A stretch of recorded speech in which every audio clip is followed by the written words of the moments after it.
नमस्कार। समानता के मूल्यों के लिए प्रतिबद्ध विदुष बैटन फेसबुक पेज में आप सभी का बहुत बहुत स्वागत है।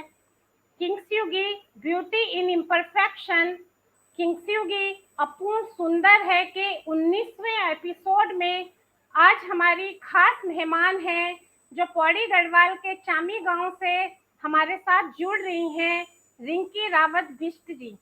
रिंकी बिष्ट जी, आपका मैं बहुत बहुत स्वागत करती हूँ विदुष बैटन फेसबुक पेज पे। स्वागत है रिंकी जी आपका। स्वागत है रिंकी जी आपका। नमस्कार। अब आप बोलिए, आपका माइक म्यूट था जी। नमस्कार। नमस्कार। तो हमें बहुत खुशी है कि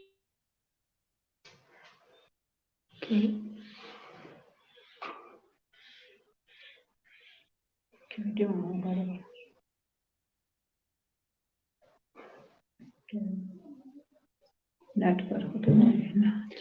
फोन से हो रही है गड़बड़ी है। उनके फोन से हो रही है गड़बड़ी।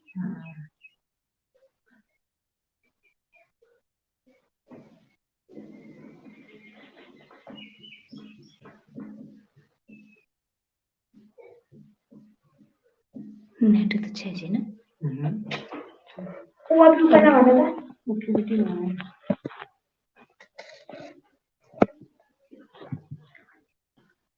खुशी मंगा रहा हूँ, मैं खुशी ताल दी है बस। चुप रही तो भेड़ नहीं करनी। मैं ताल आया बस।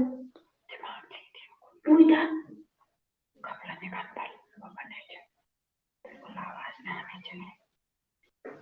क्या बाल में ठंडा ले ली जब तक ये खेलता तब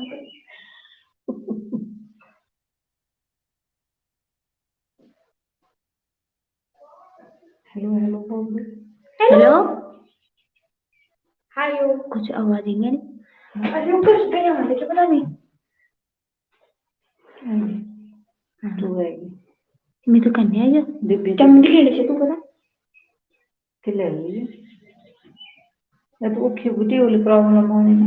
हायो सीधा उठ कर लेकर जाओ। अरे गलती मैंने कम तो हरी फल करने। हां मुझे खेलने के उना उना ये मत चल जा सोच मत ले जा।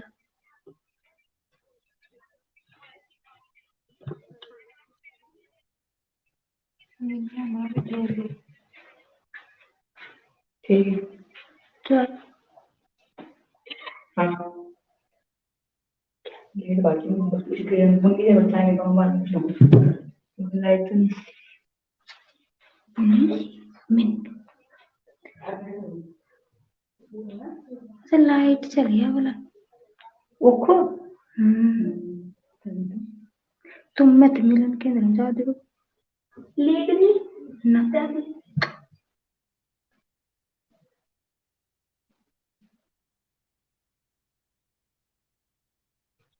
उनका एक चली गई वो लाइट ना रोज कौन से देख के खाना हैं रोज दिन है ना तब में रोज दिन है ना कि बैठ लाइट कम दू वो का खाने था मम्मी फोन दे दो बस दरवाजा बंद करो सीधे पलट कर जाओ चलो ना उठो मिया को देखो ना जरा तुम्हारा भाई ये कौन हो यहाँ पे बुलाई अरे यो बोले जाना मत बेटे करे तुम ये विंडो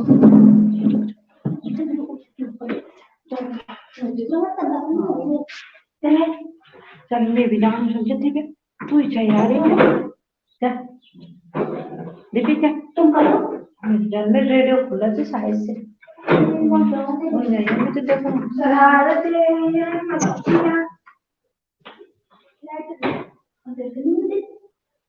ना लाइट एक भी नहीं लाइट मतलब अंदर से थोड़ी मतलब ठीक है लाल से दिखा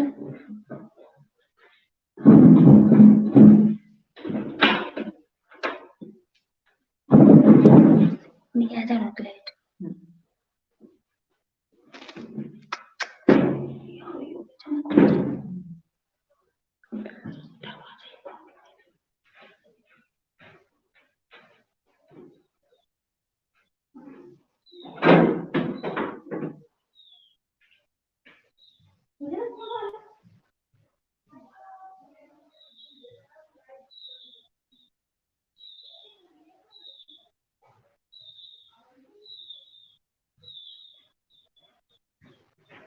लाइट नहीं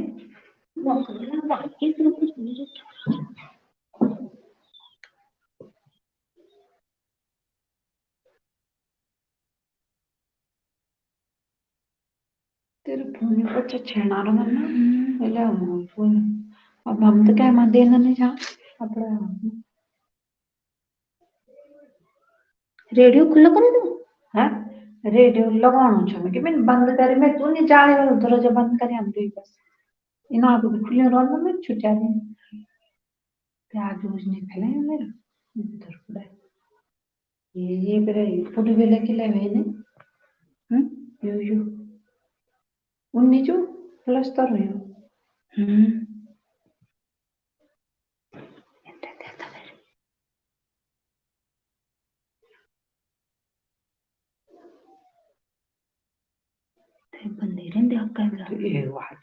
एक घंटा बाद तो कब तक लाइट जनरेटर नहीं होगा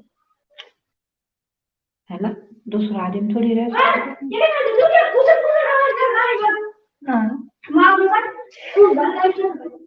तो चल तुम्हें बोलो छो बोलो क्या है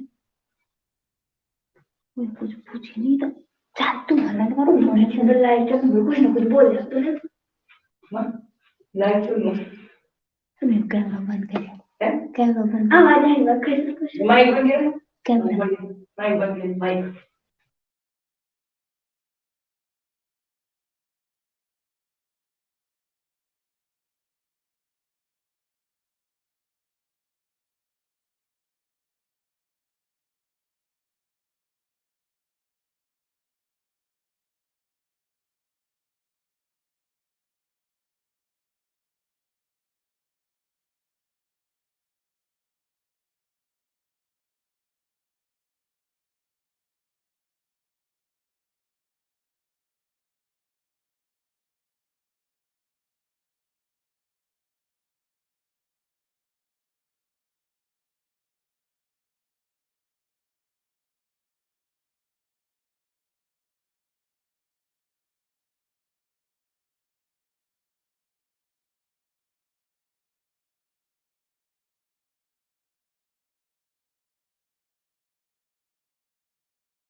बस आएगी बोलिए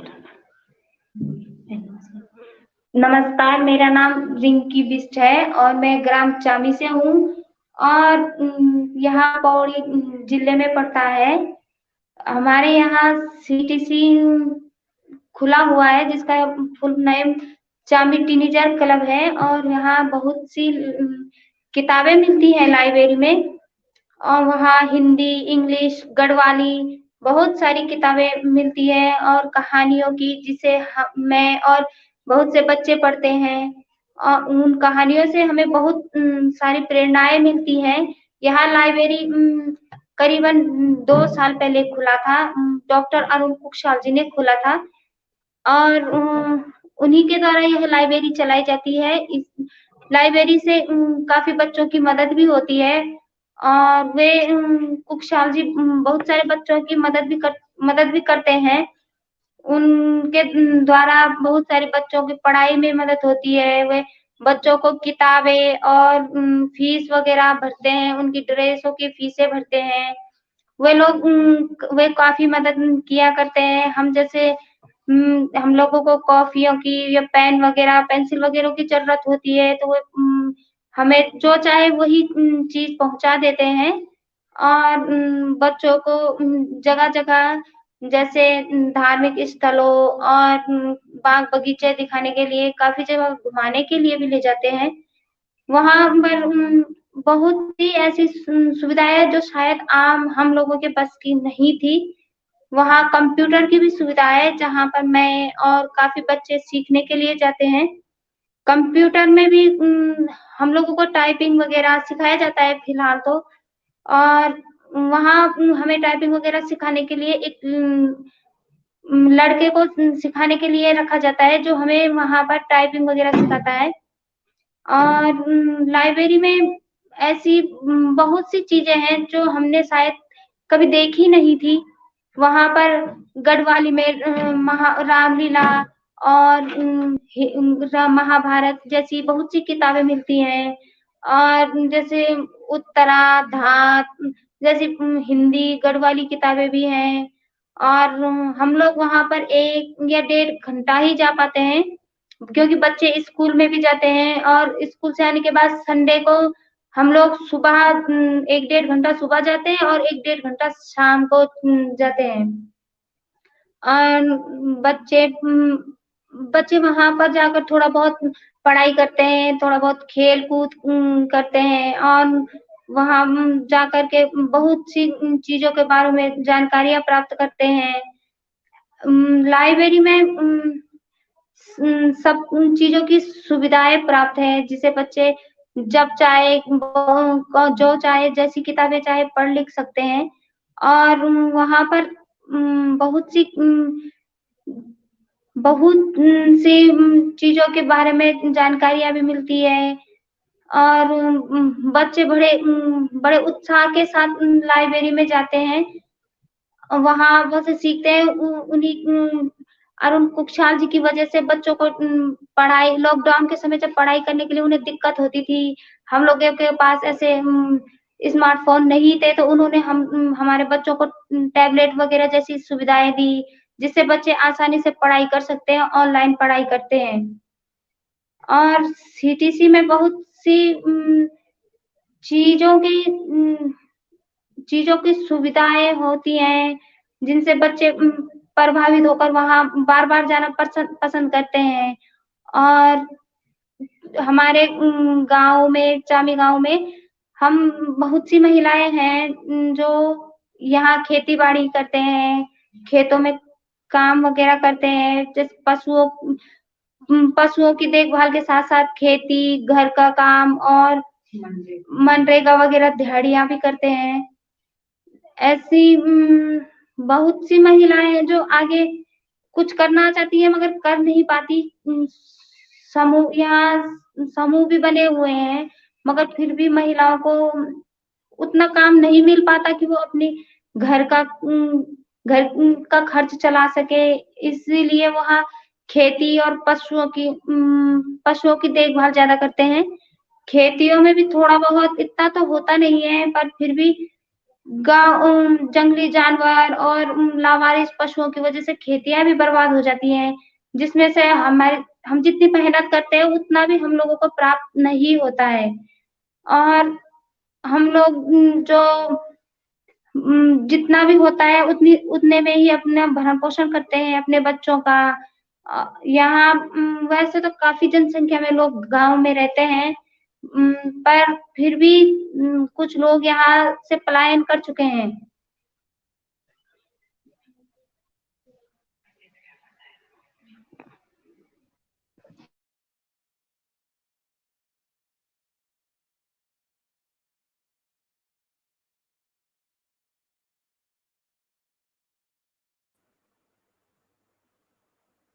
हाँ, रिंकी जी आप बातचीत कर रही थी अभी?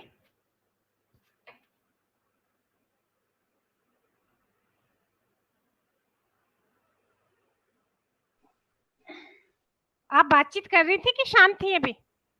नहीं मैम, बोल रही थी। अभी चुप हुई है ना?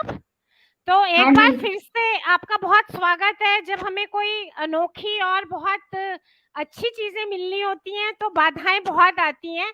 अब तो बिल्कुल तय हो गया कि रिंकी जी का सफर और इनके चामी टीनेजर्स क्लब का सफर बहुत दूर चलेगा, क्योंकि कल से ही कोई ना कोई अड़चन आए जा रही है। और यहाँ पावर बैकअप है, मेरी सोसाइटी में लाइट जाती है तो 1 मिनट की, लेकिन अभी इतनी लंबी चली गई तो हमारे बीच में औपचारिकताएं खत्म हो चुकी हैं।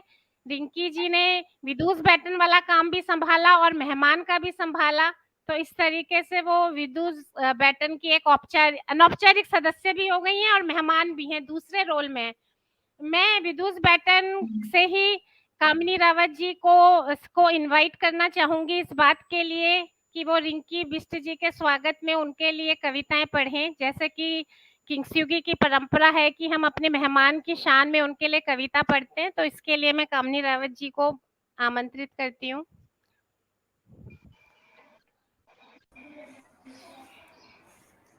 नमस्ते रिंकी जी। विदुष बैटन के सभी श्रोताओं और दर्शक जो भी जुड़े हैं, उन सभी को विदुष बैटन की ओर से नमस्कार। रिंकी जी, पहले तो मैं आपक जोचू विदुष बैटन की तरफ से आपक जोचू विदुष बैटन फैमिली में बहुत बहुत बहुत स्वागत करती हूँ। और ये हमकुन जोचू बहुत ही हर्षक विषय छे कि आज विदुष बैटन ने दगड़ जोचू आप एक जोचू हमारे बेबाक बातचीत हुई। तो मैं आप एक ये तो बहुत अच्छी बात है। मैंने आपके बारे में सुना है, पढ़ा है, जैसे रश्मि ने भेजा। आप सबसे बड़ी अच्छी बात तो ये है कि आपने शिक्षा के महत्व को समझा। उसके अपने लिए भी खुद भी आपने शिक्षा अर्जित की इतनी कम उम्र में विवाह होने के बाद, और आप उसकी शिक्षा की लौ को जला रही हैं। आपने उसके महत्व को समझा, उसके प्रचार प्रसार में काम कर रही हैं। ये बहुत ही एक सकारात्मक सोच है, एक सकारात्मक पहल है। और आप इसमें जो है आपने अभी मैं जो सुन रही थी, आपने बताया आपने लाइब्रेरी में किताबें पढ़ती हैं, औरों को बोला, आपने सबसे शिक्षा के महत्व को समझा। और शिक्षा जो है हमारे समाज के विकास के लिए बहुत ही महत्वपूर्ण जिम्मा निभाती है। और स्त्रियों के लिए तो शिक्षा के बहुत ज़्यादा मायने होते हैं। सबसे बात यह है कि हमारे को सही गलत की पहचान होती है, हमारे अंदर आत्मविश्वास आता है। शिक्षा हमें साहस प्रदान करती है। आप मानती हैं शिक्षा में साहस प्रदान करती है? तो इसीलिए मैं कह रही हूँ कि हमारे लिए बहुत ही हर्ष का विषय है कि आप से विदुष बैटन की बेबाक बातचीत रश्मि जी करेंगी। तो मैं इसी खुशी में आपके स्वागत में हमारे 2 प्रसिद्ध कवि हुए हैं, वीरेंद्र डंगवाल जी और सर्वेश्वर दयाल सक्सेना जी, उन दोनों की कविताएं पढ़ रही हूँ। पहले मैं आपके लिए सर्वेश्वर दयाल सक्सेना की कविता पढ़ रही हूँ। तो कविता इस तरीके से है। नहीं नहीं प्रभु, तुमसे शक्ति नहीं मांगूंगा। नहीं नहीं प्रभु, तुमसे शक्ति नहीं मांगूंगा। अर्जित करूंगा उसे मरकर बिखर कर। आज नहीं कल सही आऊंगा उबर कर। कुचल भी गया तो लज्जा किस बात की। रोकूंगा पहाड़ गिरता, शरण नहीं भागूंगा। रोकूंगा पहाड़ गिरता, शरण नहीं भागूंगा। नहीं नहीं प्रभु, तुमसे शक्ति नहीं मांगूंगा। कब मांगी गंध तुमसे गंधहीन फूल ने। कब मांगी कोमलता तीखे खिंचे शूल ने। तुमने जो दिया दिया अब जो है मेरा है। तुमने जो दिया दिया अब जो है वो मेरा है। सो तुम व्यथा रैन, अब मैं ही जागूंगा। नहीं नहीं प्रभु, तुमसे शक्ति नहीं मांगूंगा। तो ये जो है, ये कविता सर्वेश्वर दयाल सक्सेना जी की थी, जो कि बहुत प्रसिद्ध कवि हैं। दूसरी कविता है, बहुत प्रसिद्ध कवि हैं वीरेंद्र डंगवाल जी की, उनकी कविता है तरीका। तो मैं इसको पढ़ने जा रही हूँ। तरीका। पीताब हरित खूब उगसे हैं पत्ते चमकदार। पीताब हरित खूब उगसे हैं पत्ते चमकदार। पेड़ों के पास यही एक तरीका है बताने का कि वो भी दुनिया को प्यार करते हैं। तो आपका एक बार विदुष बैटन में रिंकी जी, आपका बहुत बहुत स्वागत है। अब रश्मि जी, विदुष बैटन से अब आपकी बेबाक बातचीत जारी रहेगी। मैं आपको स्क्रीन से ही जोड़े रख रही हूँ, क्योंकि वो 15 मिनट की बात आपने सुनी है। मेरी तो लाइट चली गई थी, इंटरनेट चला गया था। तो मैं चाहूंगी कि आप ही रिंकी जी से अगला क्वेश्चन पूछ के बातचीत को आगे बढ़ाएं। अभी मैं संचालक की भूमिका में हूँ, बातचीत आप दोनों कीजिए। जब मुझे जरूरत पड़ेगी तो मैं बीच में आऊंगी। जी, बातचीत जारी रखें कृपया। ठीक है। हाँ, तो रिंकी जी, अभी जैसा कि आपके बारे में रश्मि ने भी बताया था, मैंने पढ़ा था और अभी भी मैंने सुना है, और मैंने ये कहा भी है कि आपने शिक्षा के महत्व को समझा। आपने बहुत कम उम्र में ही, मतलब आपका विवाह हो गया था, उसके बाद भी आपने अपनी शिक्षा की लौ को जलाए रखा। और आपने ये भी बताया कि आप लाइब्रेरी जाते हैं और बच्चे भी जाते हैं, वहाँ पे भी जो है आप कई तरह की किताबें आप लोग पढ़ते हैं, कई तरह की किताबें आ गई हैं। यहाँ तक कि जो आप कह रहे थे कि शायद रामायण के लिए आपने कहा ना कि वो भी आप गढ़वाली में भी है वो वहाँ लाइब्रेरी में। जी, तो आपने पढ़ी है? आपने पढ़ी है? हाँ। जी, जी। अच्छा, हाँ, अच्छा, हाँ। तो अब आपने ये भी बोला कि हमको भी पता ही है, जैसे कि पहाड़ का जीवन, तो पहाड़ की जो परिस्थितियां हैं वो बहुत ही कठिन जीवन होता है, और स्त्रियों के लिए तो वो और भी ज्यादा कठिन होता है। तो इस उसमें जो है आपको या स्त्रियों को जो अपनी शिक्षा जारी रखने के लिए, इस तरह की किताबें पढ़ने के लिए, लाइब्रेरी जाने के लिए, किन-किन, मतलब आपको काफ़ी किन-किन कठिनाइयों का आपको सामना करना पड़ा? और मतलब आपको ऐसा भी हुआ है कि आपको आस-पास का या लोगों का विरोध झेलना पड़ा हो? उनकी थोड़ी-सी ऐसा कुछ हुआ है कि उनकी टेढ़ी नज़र का आपको सामना करना पड़ा हो? तो मैं चाहती हूँ आप ये बताएँ, तो और लोग भी ताकि इस बारे में जान पाएँ। जी मैम, हाँ, समय तो कहाँ मिलता है, पर मैं ऐसे करती हूँ कि लाइब्रेरी से किताब लेकर के, जैसे गाय बकरियां चराने जाती हूँ तो वहां किताब ले जाती हूँ, तब पढ़ती हूँ, या रात को काम वगैरह करने के बाद जब सभी सो जाते हैं तब उन किताबों को पढ़ती हूँ। दिक्कत तो लाइब्रेरी जाते वक्त तो नहीं हुई थी, पर जब मैं बीकॉम कर रही थी तो उस समय हुई थी, क्योंकि गांव के लोगों के ख्याल बहुत पुराने थे। तो जब मैं जाती थी लोग बोल यहाँ के लोगों का सोचना ये है कि अगर लड़कियां कॉलेज जाती हैं तो वहां जाकर बिगड़ जाती है। तो जब तक मैं पेपर देकर आती थी तब तक वो घर में बोल देते थे कि अरे लड़कियां तो कॉलेज जाती हैं तो वहां बिगड़ जाती हैं, तुम्हारी बहू भी वहां जाती है वो बिगड़ जाएगी, या कल को ज्यादा पढ़कर तुम्हारे लड़के से काम करवाएगी। तो मैंने बोला, जब मेरे साथ उन्होंने ये सब कहा तो मैंने बोला नहीं, ऐसा कुछ नहीं है। अगर तुम्हें लगता है कि मैं कॉलेज जाते वक्त गलत हूँ या वहां से आने के बाद तुम्हारे साथ गलत कर रही हूँ तो तुम मेरी पढ़ाई रोक सकते हो। तो मेरे हस्बैंड ने ऐसा कोई विरोध नहीं किया, उन्होंने कहा बोलने दो, लोग बोलते हैं, मैं तुम्हें कुछ नहीं बोल रहा तो तुम जाओ। और इन चीजों में मुझे बहुत वो होता था, पर हाँ मुझे काफी वो करना, संघर्ष करना पड़ा। मैं जब पेपर देने भी जाती थी तो सुबह घर का काम कर कर या खाना वगैरह बनाकर तब जाती थी, बच्चों को स्कूल भेज कर, या जब फाइनल में शाम का वक़्त होता था तो मैं शाम तलक खाना बनाने के बाद या शाम तलक का काम पूरा करके तब जा पेपर देने के लिए जाती थी। और लाइब्रेरी में तो ऐसी दिक्कत आती नहीं है, पर हाँ, कभी-कभार जैसे कंप्यूटर सीखने के लिए जाना पड़ता है तो मैं वही गाय-बकरियाँ ले जाती हूँ, वही खेत में छोड़ दिया और अंदर थोड़ा बहुत कंप्यूटर सीख लिया या टाइपिंग वगैरह सीख लेती हूँ। और ऐसा तो अब तो नहीं है कि कोई विरोध करे, अब सब जानते हैं कि हाँ, ये लड़की पढ़ रही है, पढ़ी-लिखी है। अगर कोई भी काम होता है तो सब पहले मुझसे पूछते हैं कि यहाँ पर ऐसा करना है, या कभी भी कोई पद के लिए हो तो सीधा मेरा नाम बोल देते हैं कि हाँ, वो पढ़ी-लिखी है तो वहाँ पर। तो इससे ये है कि और भी औरतें बोलते हैं कि काश हम भी पढ़े-लिखे होते या हमें भी थोड़ा बहुत नॉलेज होता। ये सब है ऐसा, अब तो कोई दिक्कत नहीं होती है इन चीज़ों में।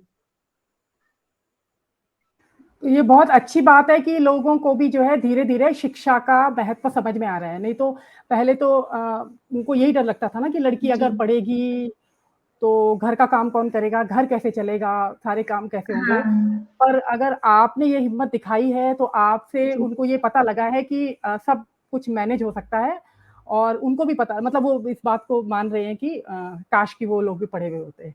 तो ये बात मतलब आपने उनको ये एक सोच दी है मतलब उनकी सोच में ये जी। चेंज आया है कि मतलब पढ़ना-लिखना कितना ज़रूरी है। तो ये तो आपने वैसे तो अभी इंट्रोडक्शन जो आपने जी। दिया था उसमें भी अपने उसके बारे में बताया था बचपन के या मतलब आप परिवेश पर फिर भी आप एक बार थोड़ा-सा और बता सकते हैं कि आपके अंदर पढ़ने की इतनी इच्छा या पढ़ने की इम्पोर्टेंस जो है आपको ये है, तो ये आपको कब से आई और मतलब आपके घर का कैसा माहौल था? इसमें आपको घर के माहौल से भी आपको थोड़ा ये लगा आपको पता लगा होगा कि शिक्षा के महत्व का कि ये आपके अंदर इतनी पढ़ने की इच्छा थी कि आप जब मतलब आप टाइम चुराती हैं, टाइम मैनेज करती हैं, तो क्या ये बहुत बचपन से ही आपके घर का माहौल ऐसा था या आपने कहाँ से ये सब आपको प्रेरणा मिली?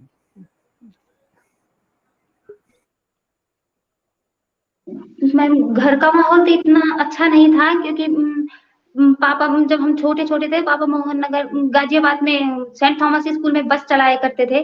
तो मैं और मेरा बड़ा भाई दोनों उस समय एलकेजी या यूकेजी में इसी तरह रहे होंगे। तो वहाँ से पता नहीं किन कारणों की वज़ह से पर पापा को नौकरी छोड़नी पड़ी, और हम 2 भाई और 2 बहन हैं, जिसकी वज़ह से माँ हम चारों भाइयों को लेकर घर में आ गई। तो घर में आई तो घर में भी हालत इतनी अच्छी नहीं थी, दादाजी ने हमें एक टूटी-फूटी झोपड़ी दे रखी थी। उसमें हम रहे, माँ मेहनत मज़दूरी करती थी या लोगों के घरों में काम करती थी। इस तरह से हमें हमारा भरण-पोषण करती थी। हम जब छुट्टी होती थी तो माँ के साथ मदद करते थे, उनके साथ घास लाने, लकड़ी लाने के लिए जाते थे, और बहुत से ऐसी मदद करनी पड़ती थी माँ के साथ कि ताकि वो हमारा भी भरण-पोषण कर सके। पढ़ाई के लिए हम 4 भाई-बहन थे, तो माँ ने मुझसे बोला, मैं सबसे बड़ी थी कि हाई स्कूल ही तक पढ़ा पाई, बोली आगे अब मैं नहीं पढ़ा पाऊँगी, क्योंकि घर की स्थिति इतनी अच्छी थी नहीं।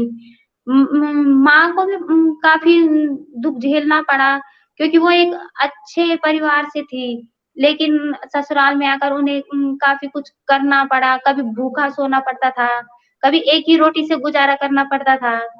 और क्या है पढ़ाई उस समय तो इतना, हाँ, पर जब मैं 9वीं 10वीं क्लास में थी तो मैं मतलब ये सोच रखती थी कि मैं आगे कुछ करूँगी। पर जब मैंने माँ से इस बारे में बात किया तो माँ ने बोला नहीं, मैं इससे आगे तुझे नहीं पढ़ा सकती और भाई-बहन भी हैं, उन्हें भी हाई स्कूल कराना है। वो अनपढ़ रहेंगे तो क्या सोचेंगे या लोग क्या कहेंगे? इस विषय में काफ़ी वो होती थी, तो मैंने उसके बाद मैंने पढ़ना ही छोड़ दिया।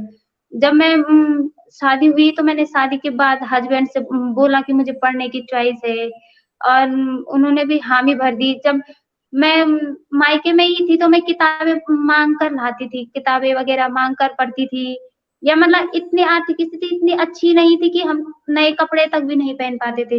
वो भी हमें माँग कर लाने पड़ते थे किसी से कि हमें ये चाहिए, वो चाहिए। पर हाँ, ये है कि भाई-बहनों ने कभी इस तरह से ज़िद नहीं की कि हमें ये सब चाहिए कि जैसे ऐशो-आराम में और बच्चे रहते हैं, हमें भी रहना है। वो कभी ऐसी ज़िद नहीं करता। जब हम छोटे थे, तो मैं सबसे बड़ी थी। माँ मेरे पास चारों भाई-बहनों की फ़ीस देती थी। तो मैं जब फ़ीस से पैसे बचते थे तो और बच्चे तो जैसे पैसे बचते थे दुकानों में चीज़ वग़ैरह लेने चले जाते थे। लेकिन मैं उन्हें मना करती थी तो मेरे भाई-बहन मान जाते थे। मैं बोलती थी नहीं चलो घर में खाएँगे या ये पैसे थोड़े जो बचे हैं वो दूसरे दिन फ़ीस के काम आ जाएँगे। तो वो मान जाते थे, इतने ज़िद भी नहीं करते थे। पर काफ़ी वो संघर्ष करना पड़ता था। पर भाई-बहनों ने भी मेरा बहुत साथ दिया और पढ़ने की इच्छा 9वीं 10वीं क्लास से ही हुई कि मैं आगे पढ़ूँ, कुछ करूँ, पर कर नहीं पाई इसलिए मैंने शादी के बाद यहाँ सब शुरू किया। लेकिन यहाँ भी किताबों की कोई सुविधा नहीं थी। जब से 2 साल पहले जब ये सीटीसी क्लब खुला, चामी टीनेजर क्लब, तब वहाँ मैंने जब एक-एक से किताबें देखी, कोई कहानियों की, कोई गढ़वाली किताबें, कहीं पर किसी नारी के बारे में या बहुत सारी किताबें देखी, तो मुझे फिर से वही जिज्ञासा हुई कि मैं दोबारा से पढ़ूँ या मैं पढ़ने-लिखने के बारे में सोचूँ या मैं अधिक जानकारियाँ प्राप्त करूँ। हाँ, एक मिनट। बहुत अच्छे से आपने अपने बारे में बताया। मैं दरअसल चामी क्लब जुड़ा हुआ था, उसको मैंने जैसे ही जोड़ा वो हो गया। मैंने सोचा उनका स्वागत करके फिर आपकी बात जारी रखते हैं। तो हाँ, मैं उनका स्वागत करने के लिए माइक लिया था लेकिन वो अचानक से स्क्रीन से गायब हो गए। फिर से बुलाते हैं। तो मैं दर्शकों को बता दूं जितने भी हमारे साथ अभी जुड़े हुए हैं कि चामी टीनेजर्स क्लब लगातार हमारे साथ बैक स्टूडियो बने हुए थे, पर हमने सोचा था कि पहले हम रिंकी जी से अकेले थोड़ी बात करके फिर उनसे जोड़ेंगे, तो अचानक शायद किस रीजन से कट गया है। अभी जोड़ते हैं उनको।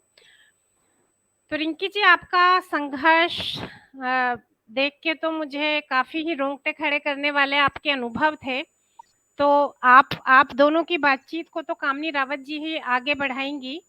अभी फिलहाल मैं ये जानना चाहती हूँ कि जब इंसान के पास खाना भी पूरा नहीं होता, पेट भरने के लिए जो जरूरी चीजें रोटी कपड़ा मकान, वो भी जब पूरी नहीं होती, तो मनुष्य के साथ होता ये है कि वर्तमान की सारी ऊर्जा वर्तमान की ही चुनौती को झेलने में लग जाती है। ऐसे में ये बात दिमाग में कैसे करके आई कि आपको लगा कि ये जो पढ़ाई अगर आप करेंगी, पहले ही वर्तमान कठिन है, उसको और कठिन बना के ही पढ़ाई करेंगे, तो अगर पढ़ाई करेंगे तो इससे मुक्ति का रास्ता खुल सकता है। ये बात चेतना में कब पहली बार आई होगी, आपको याद है? और इसी के साथ आपने बचपन का तो बहुत अच्छे से पता चल गया, शादी के बाद भी पढ़ने की ललक, जो आपने संघर्ष झेले और उस सब के बीच में पढ़ाई की ललक कैसे बनी रही और फिर कैसे रास्ते निकाले, इसको भी इसमें ऐड कीजिएगा कि वो कौन सा क्षण था जब आपको समझ आया कि पढ़ाई से रास्ते खुलेंगे। जी मैम, जब ससुराल में भी आई तो काफी साल बाद मुझे ये हुआ कि यहाँ की भी आर्थिक स्थिति उतनी अच्छी नहीं है, तो मैंने सोचा क्यों ना मैं पढ़ लिख कर आगे कुछ काम करूं जिससे घर गृहस्थी भी चले और आर्थिक स्थिति भी सुधरे। तो मैंने पढ़ने के विषय में काफी सोचा था। पढ़ने की ललक तो मुझ में पहले से ही थी, पर फिर भी मैंने शादी के बाद ही सोचा कि शायद मैं भी जॉब करूं और मैं ऐसा जॉब करूं जिसमें आर्थिक स्थिति भी सुधरे, मैं लोगों की मदद भी कर सकूं, क्योंकि मेरी तरह काफी लोग ऐसे हैं जो शायद ऐसा संघर्ष नहीं कर पाते या आगे नहीं बढ़ पाते, वो पढ़ लिख नहीं सकते। मैंने काफी लोगों को देखा है कि वो उनमें ये है कि वो पढ़े या आगे बढ़े, लेकिन वो लोग आर्थिक स्थिति की वजह से कर नहीं सकते। इसलिए मैंने सोचा क्यों ना मैं पहले अपनी आर्थिक स्थिति सुधारूँ, उसके बाद औरों की मदद कर औरों को आगे बढ़ने का मौका दूँ। लेकिन मैंने काफ़ी संघर्ष किया, काफ़ी जगह ट्राई किया, जॉब के लिए भी, पंचायत वगैरह का भी चुनाव लड़ी, ताकि मैं इन चीज़ों में थोड़ी मेरी आर्थिक स्थिति सुधरे, मैं औरों की मदद कर सकूँ और औरतों को आगे बढ़ा सकूँ। क्योंकि समाज में औरतों का पढ़ना-लिखना या आगे बढ़ना उनके लिए काफ़ी लाभदायक है, क्योंकि अगर वो अपने पैरों में खुद खड़ी हो जाए, तो कोई भी परेशानी हो तो वो आसानी से झेल सकती है। ये समय देख ही रहे, सोचने में तो शायद काफ़ी टाइम लगा दिया, क्योंकि जब तक हमारे टाइम में जब मैं 9वीं 10वीं में थी, तो शायद उस समय जैसे टीचरों वगैरह के फॉर्म भी आते थे, तो उसमें बीटीसी वगैरह कर लोग टीचर लग जाते थे। मैंने माँ से भी बात की थी, तो उसमें माँ ने भी मना किया कि नहीं, लड़की को बाहर नहीं जाने देना है या दूर नहीं जाना है, समय खराब है, ऐसा है, बहुत सी बातें बताते थे। लेकिन मैंने उस समय तो चुप रही, फिर शादी के बाद हस्बैंड से बोला, उन्होंने बोला ठीक है, तेरी सोच अच्छी है, जाओ आगे पढ़।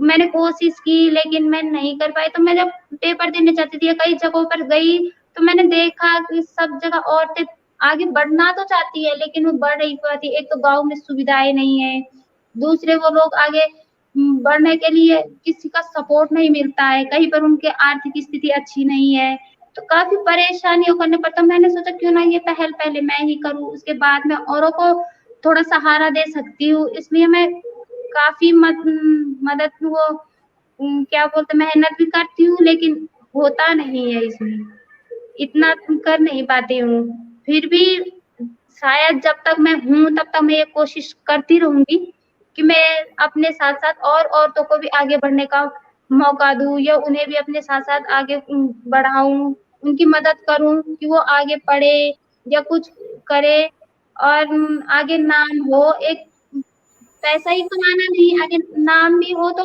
उसमें भी काफ़ी वो होता है कि लोग पहचानते हैं कि हाँ, वो लड़की है, ऐसा किया, फिर जाके आगे बढ़ी और अपने साथ और औरतों को भी आगे बढ़ाया। तो आप क्या पहली थी? आपसे, आपकी तो उम्र अभी काफ़ी कम है और पढ़ाई तो गढ़वाल में काफ़ी पहले पहुँच गई थी, तो क्या आपसे पहले वालियों ने ज़्यादा पढ़ाई नहीं की है वहाँ पे? नहीं मैम, इतना नहीं पढ़ा कोई भी। अच्छा। जी, डॉक्टर कामिनी रावत जी, आप बात आगे बढ़ाइए। जी।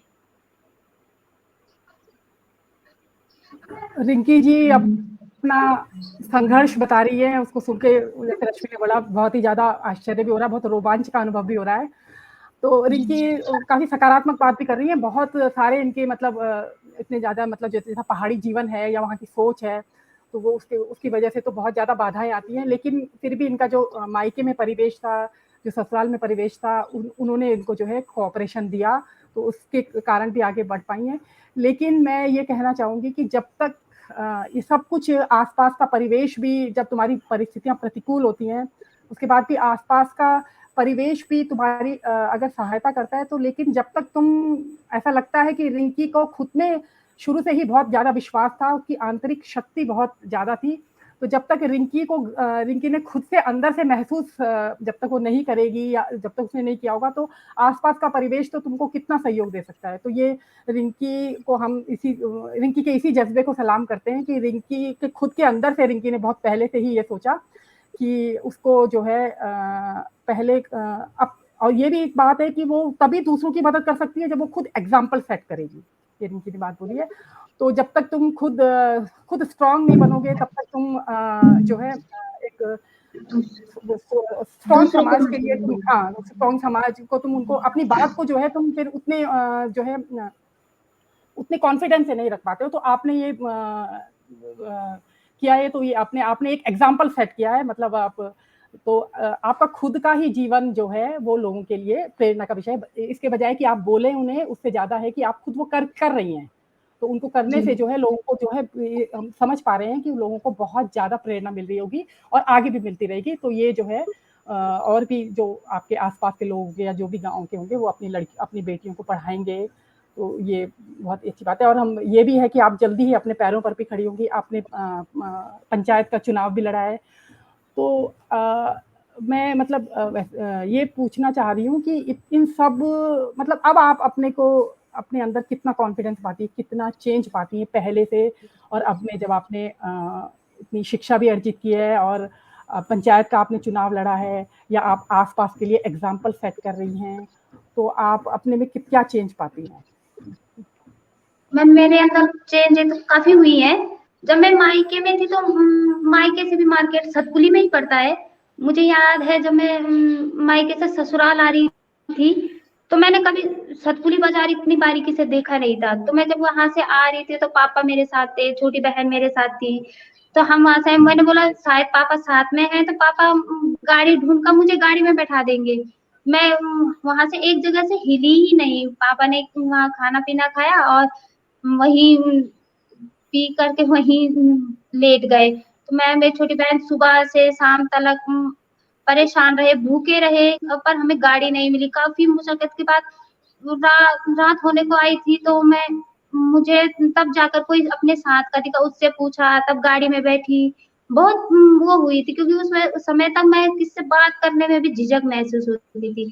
शादी के बाद अब ये है कि मुझे कहीं पर भी भेज दीजिए, मैं वहीं चली जाऊंगी। मेरे हस्बैंड ने मुझे हर जगह अकेला भेजा। जब मैं पंचायत का चुनाव लड़ रही थी तो मैं अकेली ऐसी लेडीज थी जो यहाँ से टिकट के लिए या कागज पत्र बनाने के लिए, कुछ भी काम करने के लिए अकेले जाती थी। काफी लोगों ने बोला भी तुम अकेली आती हो, अकेली जाती हो, तुम्हारे हस्बैंड तुम्हारे साथ नहीं आते। मेरे हस्बैंड से भी कहा, मेरे हस्बैंड ने कहा नहीं, अगर वो चुनाव जीत जाती है तो उसके बाद भी उसे अकेला काम करना पड़ेगा। तो अभी मैं उसका साथ दूंगा तो वो बाद में ये सब सीख नहीं पाएगी, कर नहीं पाएगी। इसलिए मैं अकेली ही जाती थी। वो बोलते थे इसीलिए मैं उसके साथ नहीं जाता हूँ, ताकि उसे भी खुद पर ये महसूस हो कि हाँ मैं अकेले कुछ कर पाती हूँ। और जब मैं समूह गा के पेपर देने भी गई थी तो मैं यहाँ से, जबकि मैं यहाँ से सतपुली तक अकेली नहीं जा पाती थी मायके से, तो ससुराल से देहरादून तक मैं अकेले पेपर देने के लिए गई।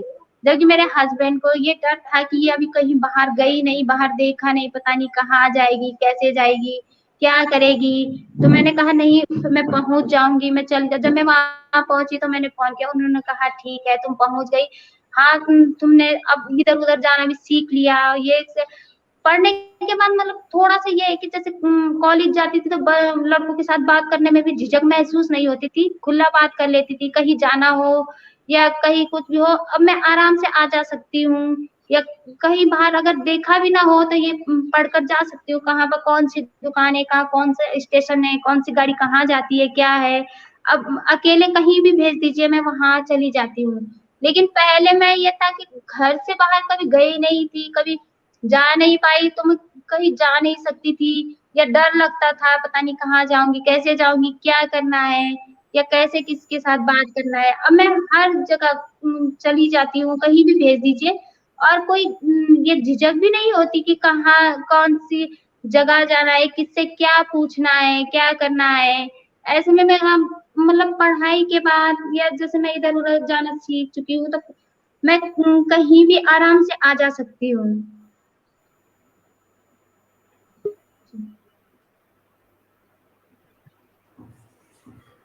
हाँ, तो आप वही है कि मतलब आप कह रही हैं कि शिक्षा ने आपको बहुत आत्मविश्वास दिया है। जी।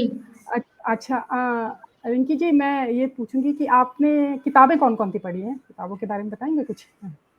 जी हाँ, मैम पत्रिका भी, उत्तरा पढ़ी है। हाँ जी पत्रिका और किताबें सब शामिल समझिए उसमें जी। हाँ जी, हाँ जी, उत्तरा भी पढ़ी है और थोड़ी बहुत धार जो गढ़वाली में है थोड़ा बहुत वो पढ़ा है। और रामायण थोड़ी जो हम देखते हैं वो हिंदी में था, वहाँ लाइब्रेरी में मैंने गढ़वाली में पढ़ी है। बाकी तो इतना समय मिलता नहीं, तो हाँ थोड़ा बहुत बड़ी बड़ी मैं से पढ़ लेती हूँ। रीजन रिपोर्टर है और ये बच्चों की कहानियों की किताबें हैं, कॉमिक्स वगैरह, ये सब पढ़ लेती हूँ, थोड़ा बहुत पढ़ा है।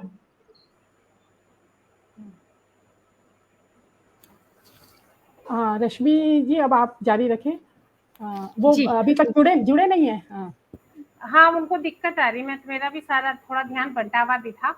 तो हम तो बात अभी, रिंकी जी बात तो हम आगे बढ़ा रहे हैं। पहले तो मैं, आपका बेटा अगर आपके साथ है तो ये फोन करके चामी क्लब में थोड़ा सिखा दे कि इन्होंने कैसे इनको लाइव किया था, और उसके जी बाद मैम। जब ये फ्री हो जाएंगे दोनों बच्चे, दिव्या और दूसरे बेटे का नाम क्या है? सुजल बिस्ट।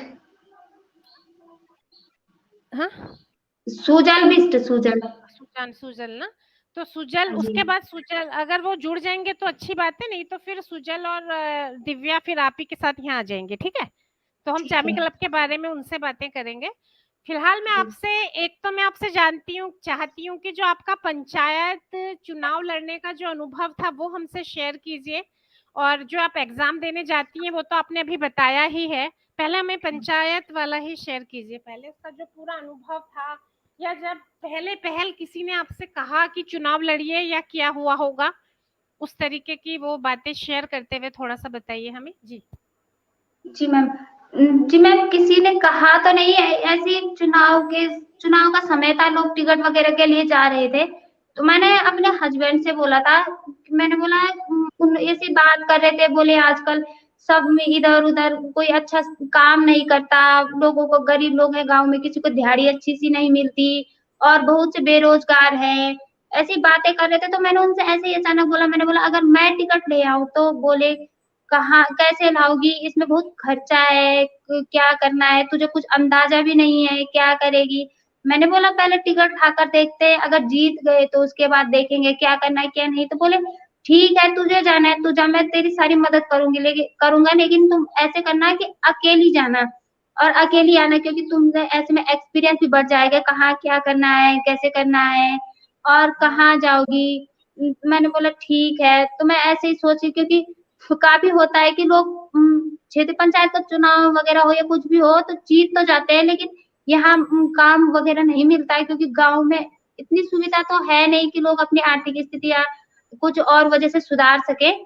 तो मनरेगा एक ऐसा वो है कि लोगों को इसमें बराबर दिहाड़ियाँ भी मिलती है और अपने घर का काम भी कर लेते हैं, बच्चों की देख-रेख, गाय-बकरी या खेती वगैरह सब कुछ कर लेते हैं। तो मैंने सोचा क्यों ना मैं भी ये चुनाव लड़ूँ, लोगों को और ज़्यादा से ज़्यादा काम दूँ, जैसे कहीं कहीं पर रोडों की दिक्कत है, अगर मैं ये चुनाव जीत जाती हूँ तो रोड वगैरह बनाऊँगी। या जैसे लड़कियों को इधर-उधर आने-जाने में परेशानियाँ होती है, तो उन्हें कोई और सुविधा दूँ कि वो लोग पढ़ने-लिखने के लिए जा सकें। या जितना भी मुझसे हो सकता है, मैंने कहा मैं वो सब करूँगी, पर मैं पहले कोशिश तो कर लूँ। उन्होंने कहा ठीक है, तू कोशिश कर ले, देखते हैं अगर जीत गई तो ठीक, लेकिन मैं जीती नहीं, एक 30-32 वोटों से हार गई, तो मेरे सपने बस मेरे ही पास रह गए।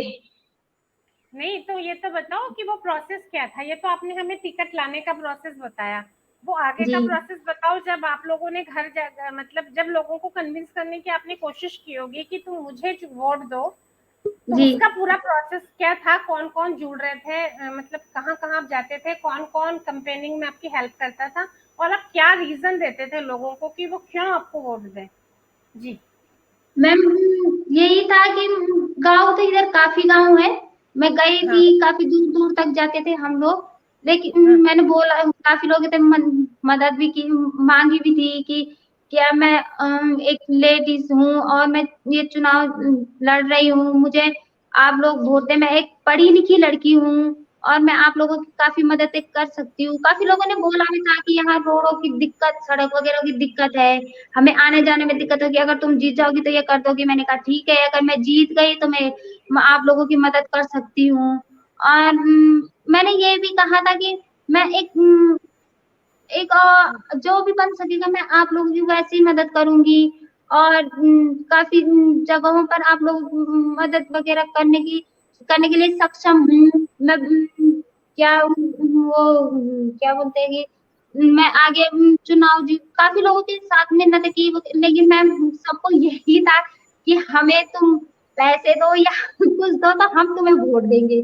मैंने कहा नहीं, मैं इन चीज़ों के बहुत खिलाफ हूँ, मुझे रिश्वत नहीं चाहिए देनी, ना मैं लेना पसंद करती हूँ, ना मैं देना पसंद करती हूँ। और मैंने कहा मैंने साफ कहा मुझे ऐसी वोट नहीं चाहिए जिसमें कि मुझे किसी को खरीदना पड़े। तो बोले कि नहीं, तुम्हारी इतनी जान पहचान नहीं है, हम लोग तुम्हें जानते नहीं है, कैसे जाने कि तुम लड़की सही हो या गलत हो। तो जब वोट वगैरह हो गए उसके बाद बोले हाँ, जब मैंने छपवाए, मैंने बैंक वो कागज वगैरह छपवाए, उसमें लिखा कि मैं पढ़ी लिखी सक्षम लड़की हूँ और मैं आप लोगों की मदद आप जो बोले वो कर सकती हूँ। और मैं आप लोगों की जब मुझे चाहे कॉल कर सकते हैं, मैंने मोबाइल नंबर भी दिया कि मैं काफ़ी किया, लोगों के घर-घर में गई। मेरे हस्बैंड भी मेरे साथ आते थे, काफ़ी गाँव के लोग मेरे अपने गाँव के लोग भी मेरे साथ आए कि हाँ, लड़की सही है, मेहनती है, घर में भी काम करती है और आप लोग की देखभाल भी कर मतलब आप लोगों को भी देख सकती है कि आप लोगों की मदद कर सकती है। आर्थिक स्थिति हो या कोई भी स्थिति हो, वो आप लोगों की मदद करेगी अगर वो चुनाव जीत जाती है तो। मैम लेकिन किसी ने यहाँ अपने गाँव के लोगों ने तो मदद किया, लेकिन और जगह के लोगों ने कोई मदद नहीं की। थोड़ा बहुत किया, आधा वगैरह किया, आधों ने मदद नहीं की। बोले नहीं हम लड़की को जानते नहीं है और हमें क्या पता वो कैसे काम करेगी, सही है या नहीं है, ऐसे करके लोगों ने नहीं किया। आपकी बातों से तो मेरे को ये समझ में आया कि हम लड़की को नहीं जानते, हम चीज जी को जानते हैं। हमें तो चीज दे जी दो या पैसे दे दो, उसको हम जानते हैं। हाँ तो जी मैम एक रिंकी जी की इस बातचीत से एक बहुत बड़ा संकेत समाज चाहे तो ले सकते हैं कि जब हमारे आपसी संबंध कट जाते हैं, जब हम आपस में विचार विमर्श करना सामुदायिक भावना से सामाजिक भावना से कट जाते हैं, तो फिर समाज एक दूसरे को नहीं जानता, सब सिर्फ पैसे को जी जानते हैं। और तब कभी भी राजनीति में या जिंदगियों में जी हम भ्रष्टाचार आने से नहीं रोक सकते। तो रिंकी जी, एक चीज मैं यहाँ पे और पूछना चाहूंगी कि जी आपने बार बार इस चीज को अंडरलाइन किया कि मैं एक लड़की हूँ इसलिए आप मुझे वोट दीजिए। तो एक तो मुझे ये बताइए कि जी आपके लड़की होने ने आपको जितने वोट मिले, वोटों की संख्या बढ़ाने में मदद की कि घटाने में? एक तो ये बताइए। सुजल, आपकी आप दोबारा से अगर ज्वाइन कर रहे हैं तो अभी जब मेरे पास नोटिफिकेशन आया कि आप सिर्फ ऑडियो से जुड़े हुए हैं, यानी कि आप अगर बोलेंगे तो आप बोल पाएंगे, लेकिन आपकी वीडियो नहीं जुड़ी है, तो आप दोबारा ट्राई कीजिए या किसी को हेल्प कीजिए कैसे जुड़ना है। सुजल, एक बार कुछ बोलिए, आप मेरी बात सुन रहे हैं, जवाब दीजिए तो।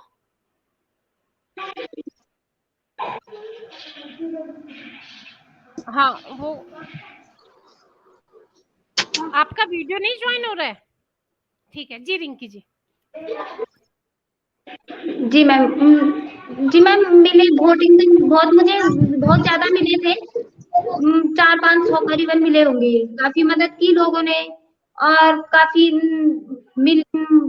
थे जो मेरे साथ इधर उधर मेरे साथ वोट मांगने भी आए, लोगों के घर में भी गए और किसी ने मेरी आर्थिक मदद की, किसी ने मेरे साथ प्रचार में मदद की। कोई क्योंकि उस समय गांव में भी खेती का काफी काम था, लोग अपना काम छोड़कर मेरे साथ आए और काफ़ी लोगों ने कि हाँ, लड़की सही है। जो जानते थे उन्होंने कहा सही है, लड़की सही है कि अगर वो जीत जाए तो वो जितने वादे कर रही है वो करेगी या हाँ, वो लड़की अपने बल पर उठी है। काफ़ियों ने तो ये भी कहा कि वो जब टिकट के लिए गई तो अकेली ऐसी लड़की थी जो अकेले इधर-उधर जाती थी।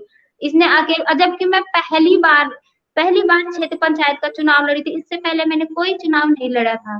तो सबने यही कहा हाँ, हमने देखा है लड़की अकेली इधर-उधर जाती है और अपना काम अकेले करती है, उसके साथ कोई मदद नहीं करता। अगर वो जीत गई तो सच में वो सबकी मदद करेगी और सबको एक बेहतर ज़िंदगी सबकी जिन गाँव-गाँव में वो मदद कर सकती है।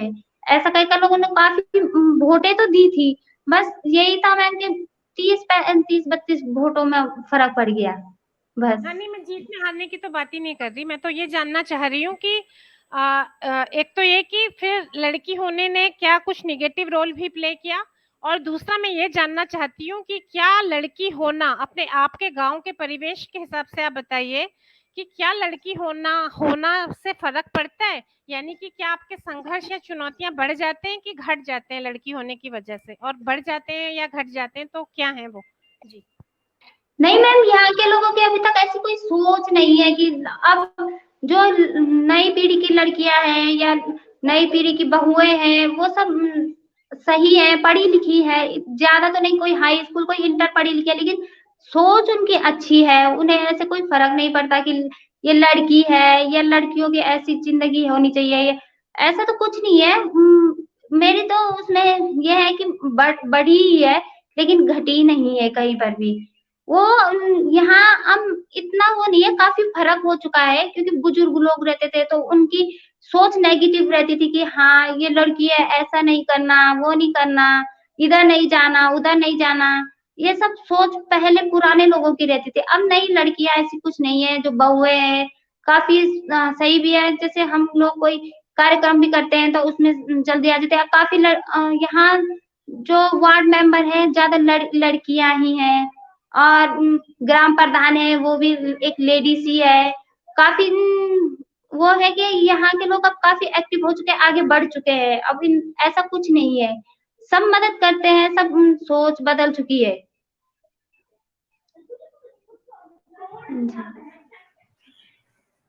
एक रिंकी जी, मैं ये पूछूंगी, आप फिर दोबारा लड़ना चाहेंगे पंचायत का चुनाव फिर? मैम शायद नहीं, क्योंकि मुझे नहीं लगता कि मैं इस बार भी जीत पाऊंगी। क्यों? अब इतनी आर्थिक स्थिति इतनी अच्छी भी नहीं है कि मैं आगे कुछ लड़ सकूं या कुछ कर सकूं, क्योंकि अब बच्चों की पढ़ाई होती है, लड़का हॉस्टल में पढ़ता है, तो मैं उसी की फीस भी नहीं भर पाती हूँ। पहले मुझे उसकी फीस भरनी पड़ती है, फिर आगे का मैं तब सोचती हूँ। और आपके पति तो क्या करते हैं? मजदूरी करते हैं मैम। अच्छा, तो और उसी बीच से आपको पढ़ने लिखने के लिए भी और जो एग्जाम आप दे रही फिर उसकी किस चीज का एग्जाम दे रही हैं आप इस समय? मैंने समूह गा के एग्जाम दिए थे। अभी दोबारा देने हैं ना? हाँ, दोबारा दूंगी। अच्छा, तो उसके बाद और फिर आपका बेटा भी 12th हो जाएगा, तो फिर वो भी अब ग्रेजुएशन करके एग्जाम देगा, तो फिर कहीं कुछ होगा एक मुकाम पे तो आप ले ही आए हो, है ना? आपको क्या लगता है? मैं आपसे एक प्रश्न आप ही के वाक्य से पूछूंगी, फिर उसके बाद डॉक्टर कामिनी रावत से कहूंगी कि वो कुछ पूछें। मैं आपसे एक प्रश्न पूछूंगी कि आपने जब चुनाव लड़ने के लिए बोला ना, तो लोगों ने आपके बारे में कहा कि अभी तो हम आपको जानते भी नहीं है, पता नहीं आप अच्छी लड़की है कि नहीं है, अच्छी है कि बुरी है ना? आप जब अपने आप को कैसे बता पाती हैं? आप अपने आप को, किसी दुनिया की बात नहीं कर रही, आप अच्छी लड़की हैं कि बहुत अच्छी लड़की है, कि ठीक है कि बुरी है, ये आप अपने आप को कैसे बता पाती हैं, ये मुझे पूछना है। मैम घर में अपने फैमिली की मदद करके, जी, अपने घर परिवार में अपने बच्चों की मदद करके, या उनकी मतलब उनकी तरफ से कोई शिकायत नहीं आती कि मम्मी ऐसा नहीं करती है उसने, तो उससे मुझे लगता है कि हाँ शायद मैं एक अच्छी माँ भी हूँ, या मैं सही हूँ। और घर के सारे काम वगैरह करके खेती का काम भी करती हूँ। मैं शायद गाँव में मैं ऐसी लड़की हूँ जो सबसे ज्यादा खेती भी करती हूँ, गाय बकरियां भी है, बच्चे भी है, तो उससे मुझे लगता है कि मेरे परिवार का पूरा भरण पोषण भी हो रहा है, और परिवार की अपनी इच्छाएं भी पूरी हो रही है, तो जिससे मुझे उनसे शिकायत का मौका नहीं मिलता। उससे मुझे लगता है कि शायद मैं सही हूँ, अच्छी हूँ, एक सक्षम हूँ, माँ हूँ और एक पत्नी हूँ। जबकि मेरे हस्बैंड सिर्फ एक मजदूरी करते हैं, और मजदूरी के वजह से वो मेरे साथ कोई हेल्प भी नहीं कर सकते, और बच्चे हैं तो बच्चे स्कूल वगैरह चले जाते हैं, तो मैं खुद ही सब काम करती हूँ। तो मुझे नहीं लगता कि मैं कम, मुझे यही लगता है कि मैं सक्षम हूँ और सही हूँ। ये तो आपने मुझे बताया कि आप अच्छी माँ हैं, आपने मुझे बताया आप अच्छी पत्नी हैं। अब आप मुझे ये बताओ कि रिंकी कैसी लड़की है, ये आपको कैसे पता चलता है? माँ और पत्नी के अलावा भी तो आप स्त्री है ना एक? जी मैम, इसमें खुद ही पता चल जाता है कि जब किसी से कोई शिकायत नहीं है, तो मुझे खुद ही लगता है कि मैं एक अच्छी हूँ, क्योंकि मैं पूरी फैमिली की मदद कर सकती हूँ, पूरी फैमिली को कर सकती हूँ, तो मुझे खुद ही विश्वास है कि मैं अच्छी हूँ। देखा, आपका बार बार अच्छी कहने से वो हो गया है ना। आपको तो एक अच्छा परिवेश मिला है ना, जिसमें आपके बच्चे आपको अच्छा बोलते हैं, आपके आसपास वाले आपको अच्छा बोलते हैं, आपको अरुण कुकसाल जैसे लोग मिले हुए हैं जो जो चाहते हैं कि समाज आगे बढ़े। ऐसे और भी होंगे, मुझे एक ही का नाम पता है, तो वो अच्छे मिले हुए हैं आपको। पर हमें मतलब धीरे धीरे जैसे आप पढ़ेंगी तो ये भरोसा अपने आप भी आएगा। मतलब अगर सारी दुनिया खराब बोले तब भी अगर हम अच्छा कर रहे हैं तो हम अच्छा ही है ना।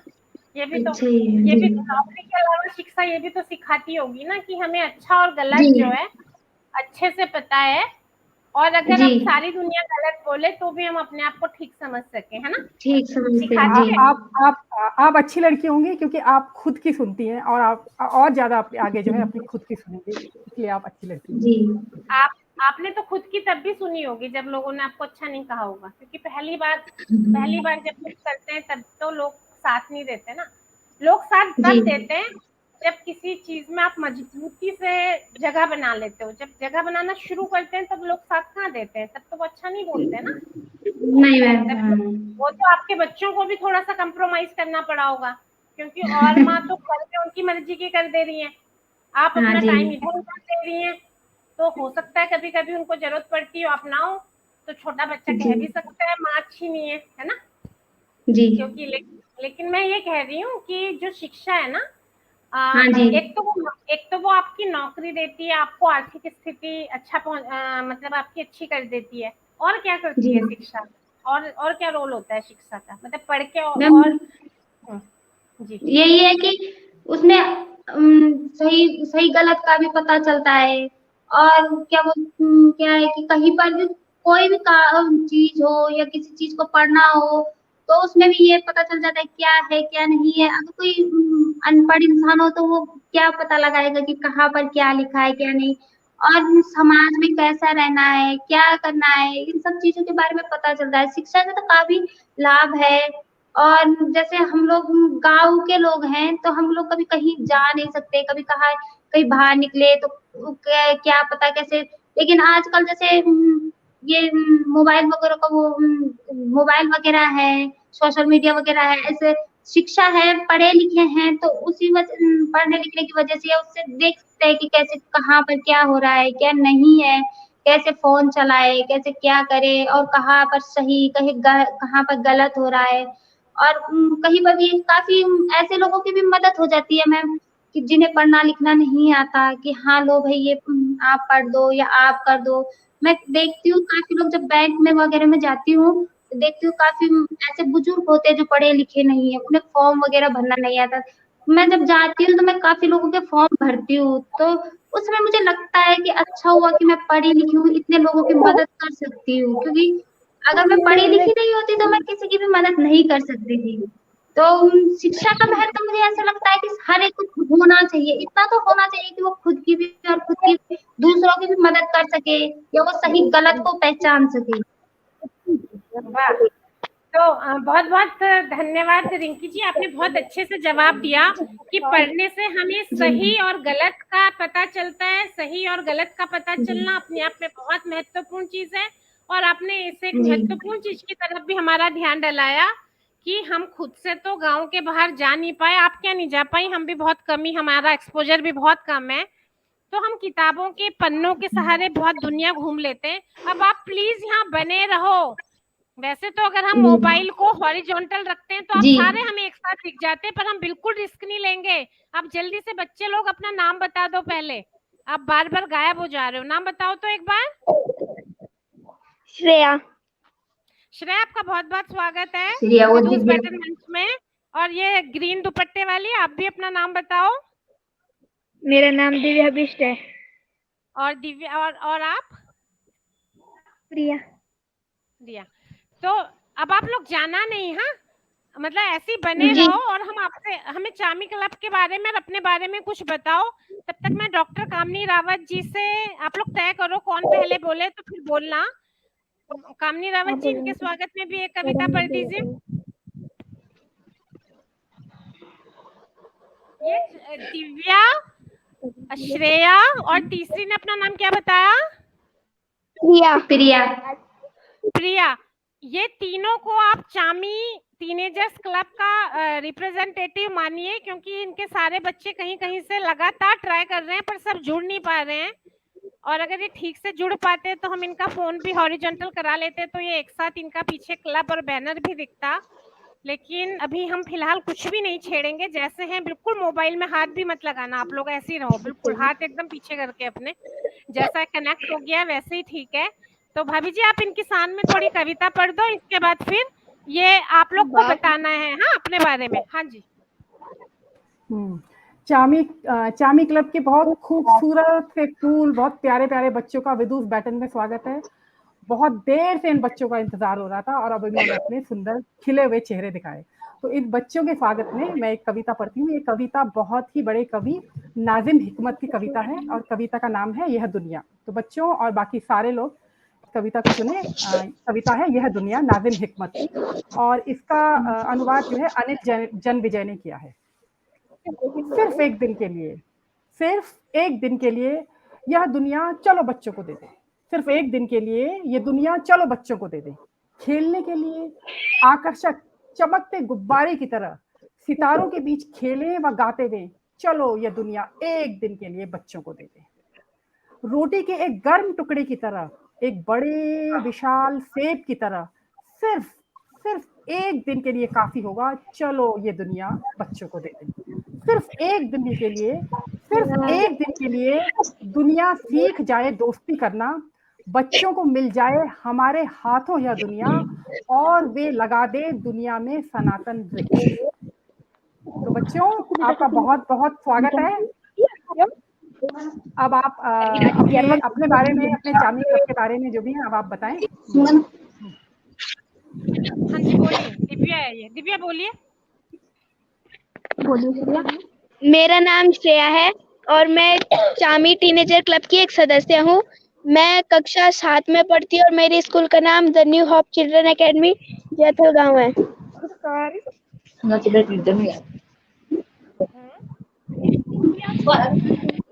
मेरा नाम दिव्या बिष्ट है। मैं कक्षा 7 में पढ़ती हूँ। मेरे विद्यालय का नाम the new hope children academy Jaithal गांव है। नहीं तो आप लोग के करते क्या सदस्य क्या हो हैं। दिन भर? हाँ। आप लोग क्या क्या सीखते हो, क्या क्या करते हो वहाँ, ये भी बताओ। हाँ। हम बुक्स पढ़ते हैं और लाइब्रेरी में कंप्यूटर भी सीखते हैं। ये भी एक वो ब्लू दुपट्टे वाली भी बता रही थी ना, नाम अपना क्या? प्रीति, प्रिया आप भी बताओ। हाँ। मैं कक्षा 10 में, हाँ तो मैं कक्षा 11 में पढ़ती हूँ। हाँ, क्या सब्जेक्ट्स हैं आपके? क्या सब्जेक्ट्स हैं आपके प्रिया? साइंस है। क्या बनोगी बड़े होके? किस चीज की तैयारी करनी है? टीचर बनना है। तो आप चामी क्लब में क्या क्या करते हो यहाँ पे? हम वहाँ रोज जाते हैं, हम कंप्यूटर सीखते हैं वहाँ, और हम वहाँ किताबें पढ़ते हैं। हाँ, कौन कौन सी किताबें पढ़ते हो? एक आध नाम बताओ तो। सबसे अच्छी किताब जो पढ़ने में तुम्हें सबसे ज्यादा मजा आया उसका नाम बताओ तो।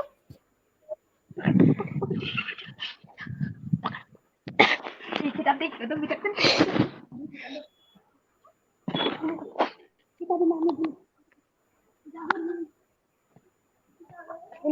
बताओ।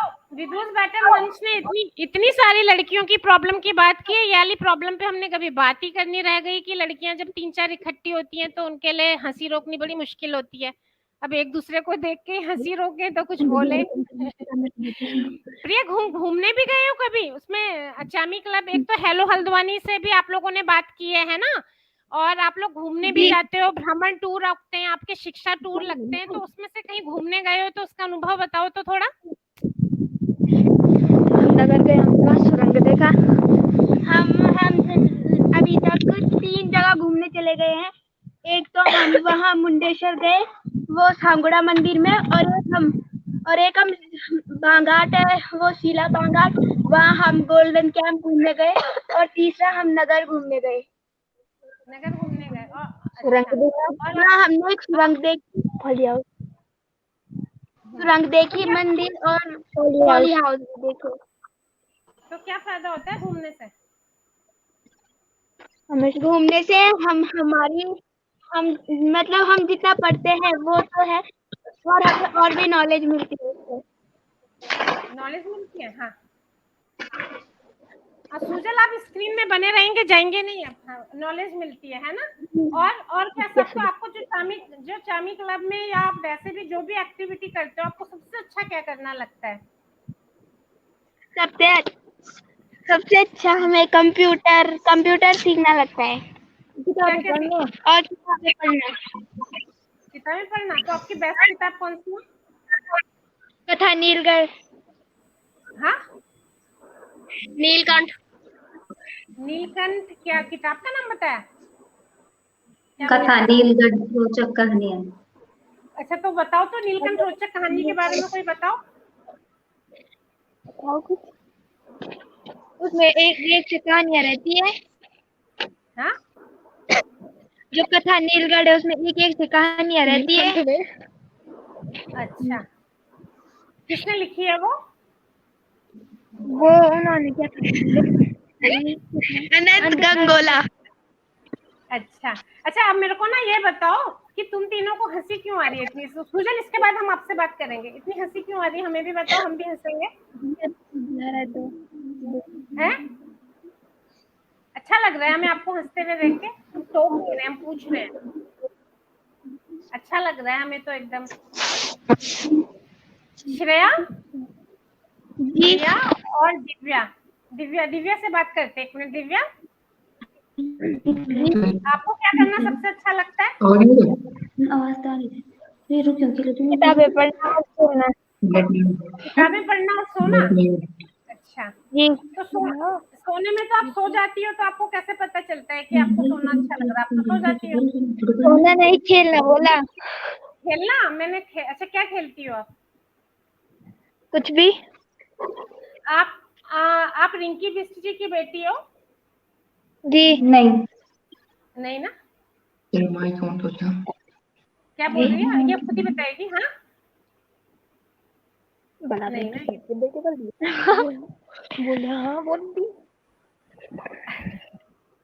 अच्छा आपका आपको हमसे जो कहना हो, हमें जो संदेश देना हो या हमें जो कहना हो, आप अपनी मर्जी से कुछ कहो हमसे, क्योंकि आप लोग आपस में भी बात कर रहे हैं ना, तो आप हमें नहीं सुन पा। अब आप अपनी मर्जी से कुछ कहो हमसे, जो भी कहना चाहो।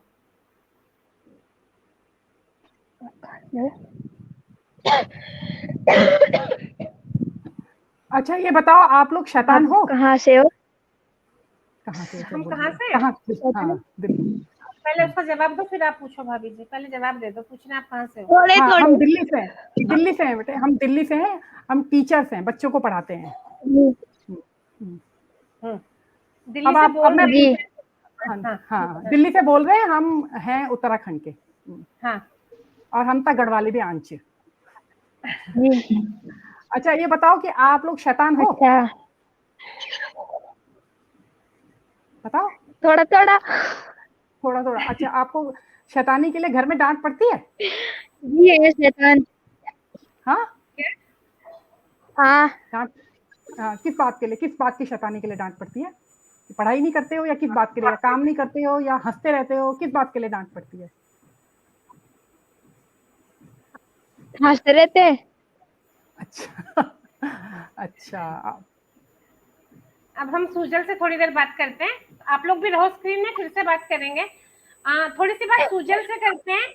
और ये बात मेरी रिंकी जी से और तीनों जो जुड़े हुए हैं, प्रिया, दिव्या और उन सबसे मैं कह रही हूँ कि अगर आप में से किसी को भी कोई गीत आता है, लोकगीत वहाँ का, तो हम आपसे लोकगीत सुनना चाहेंगे।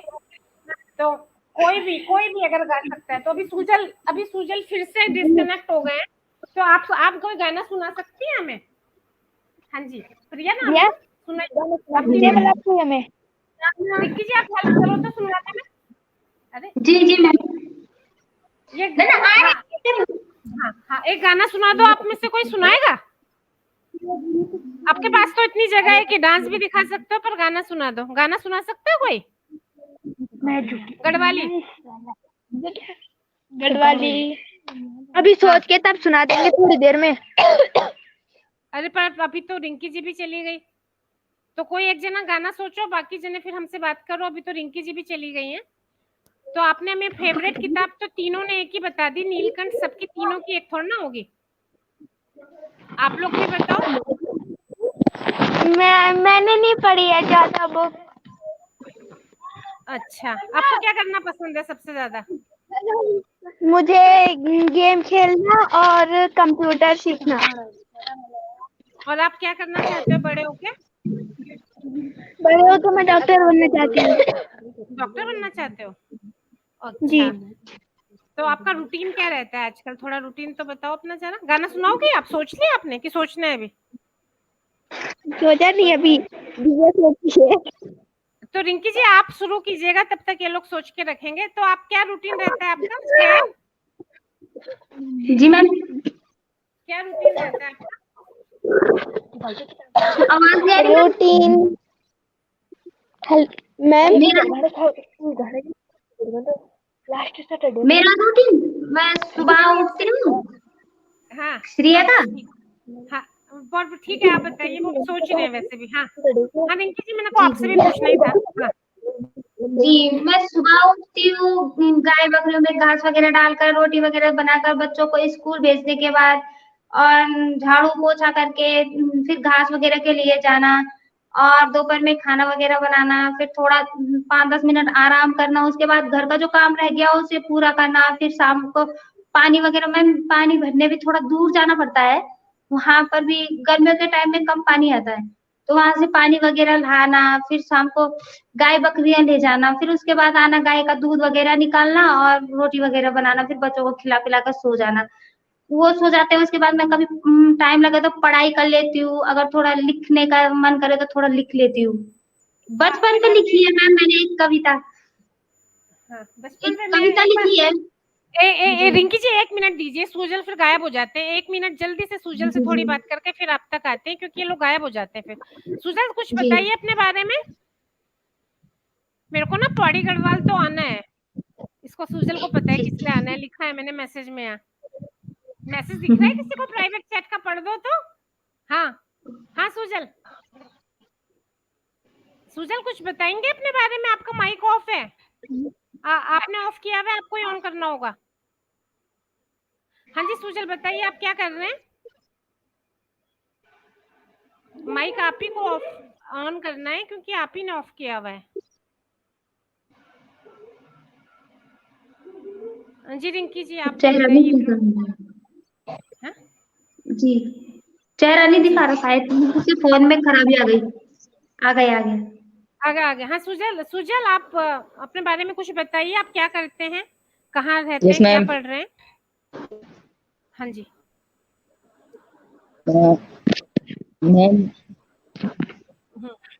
मैम, मेरा नाम सुजल बिष्ट है। मैं इस वक्त अभी डांस टाउन में पढ़ता हूँ, 12th क्लास में।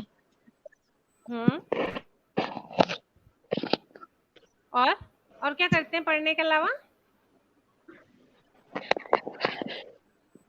मेरा मतलब पढ़ाई करने के अलावा मैं पढ़ने के अलावा खेल कूद। अच्छा खेल कूद करते हैं। तो आगे कुछ प्लान है आपके कि आपने क्या करना है? वो तो ये ना, आपका कुछ प्लान है आगे क्या करना है आपने? ये सोचेंगे 12th के बाद, वो भी पर बाद में भी सोच सकते हैं, मैं तो वैसे ही पूछ रही हूँ। सब्जेक्ट्स क्या है आपके सुजल?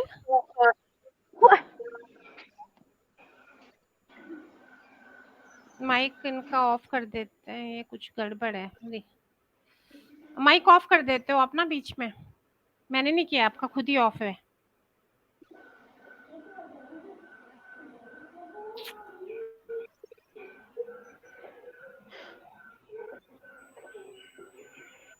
रिंकी जी आप बात जारी रखिए, उनका माइक ऑन है, ऑफ है। जी जी मैम मैं ये कह रही थी, मैंने बचपन में थोड़ी बहुत 2 लाइन लिखी है, मैं हाँ जी सुनाती हूँ। जी जी, कोई लौटा दो मुझे मेरा बचपन, मैं फिर से जीना चाहती हूँ अपना बचपन, वो बेफिक्र होके खाना और बेशुद्ध होकर सो जाना, कल क्या होगा इस बात से बेखबर होना, याद आती है बहुत उस लड़कपन की, मैं एक बार फिर जीना चाहती हूँ बचपन में, कोई लौटा दो मुझे मेरा बचपन। और ये तो 2 लाइन जी, ये तो हम 2 लाइन कविता है जी, ये आपकी कविता नहीं है, ये हम सबकी कविता है, हमें भी चाहिए वापस। हाँ जी और नारी पे भी लिखा है मैम, 2 बातें। हाँ लिखिए, हाँ नारी बोलिए। कब तक सोएगी, एक दिन वह जरूर जाग जाएगी, जिस दिन वह खुद को पहचान जाएगी उस दिन वह खुद ही खुद की पहचान बनाएगी, कब तक उसे गरीबी के बोझों तले दबाया जाएगा और कब तक दहेज के लिए जलाया जाएगा, देखना वह खुद ही खुद के खिलाफ एक दिन आवाज उठाएगी, नारी एक दिन खुद ही खुद की पहचान बनाएगी। जी मैम। बहुत बढ़िया। हाँ सूरज, अब आपका माइक ऑन है। एक बार आप पहले यहीं से, आपके सब्जेक्ट कौन से हैं 12th में?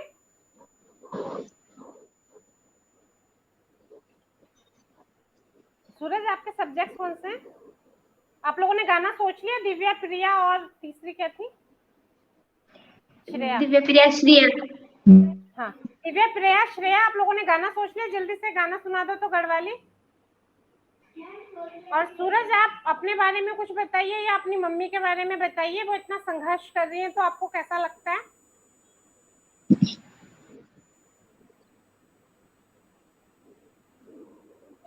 Yes ma'am.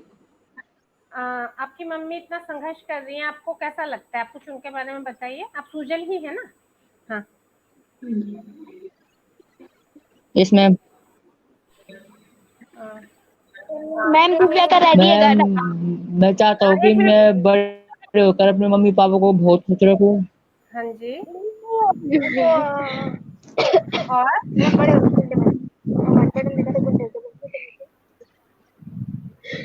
और क्या करेंगे आप इसके लिए? उनको खुश रखने के लिए क्या करेंगे आप? हैं?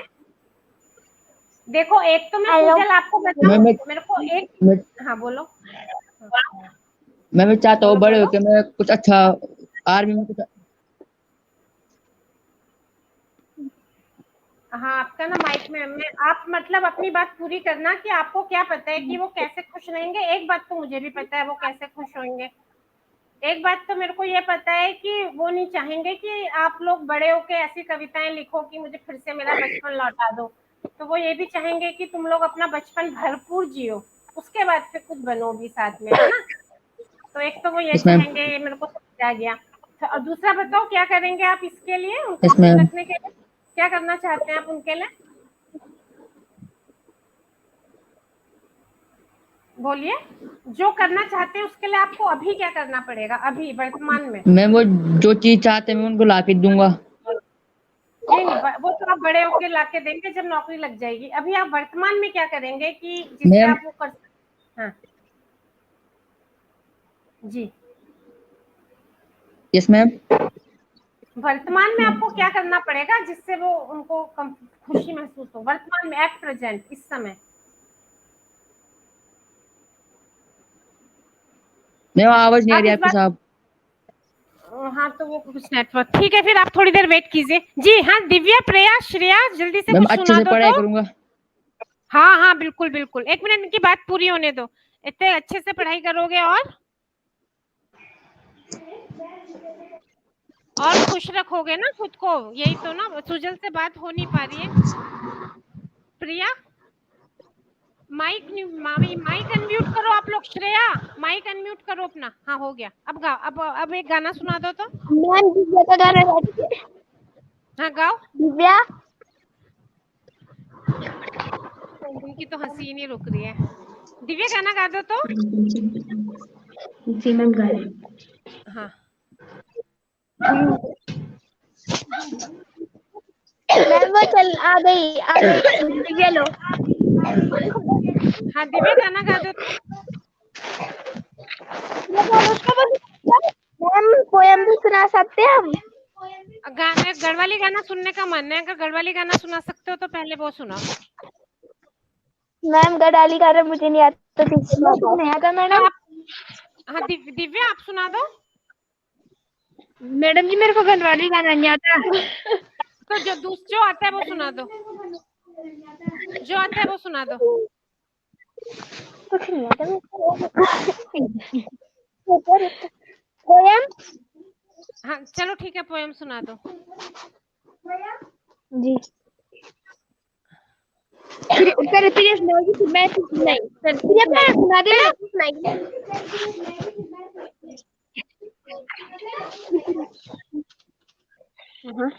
जैसे सुना फिर मैम पोयम भी सुना सकते हैं? हाँ सुनाओ सुनाओ सुनाओ। करुणा करो हे शारदे, सब ज्ञान का विस्तार कर दो, द्वार आया हूँ तुम्हारे, अब मेरा निस्तार कर दो। सव्याक्षर सो न जाए, भावनूतन खो न जाए, तुम नवल स्वर राग देकर गीत का श्रृंगार कर दो, अब मेरा निस्तार कर दो। मैं तो अज्ञानी निराहूं, तेरे चरणों पर गिरा हूं, ज्ञान दे हे ज्योति माँ, उजला मेरा संसार कर दो, अब मेरा निस्तार कर दो। तुम मधुर वीणा बजाती, काव्य की सरिता बहाती, मेरे गीतों पर कृपा कर, माँ मधुरी झंकार भर दो, अब मेरा निस्तार कर दो। हाँ, और बहुत बढ़िया। और जिसको इन दोनों को भी कुछ सुनाना है, इसके बाद हम रिंकी जी से बात करेंगे क्योंकि आप लोग की आवाज क्लियर नहीं है।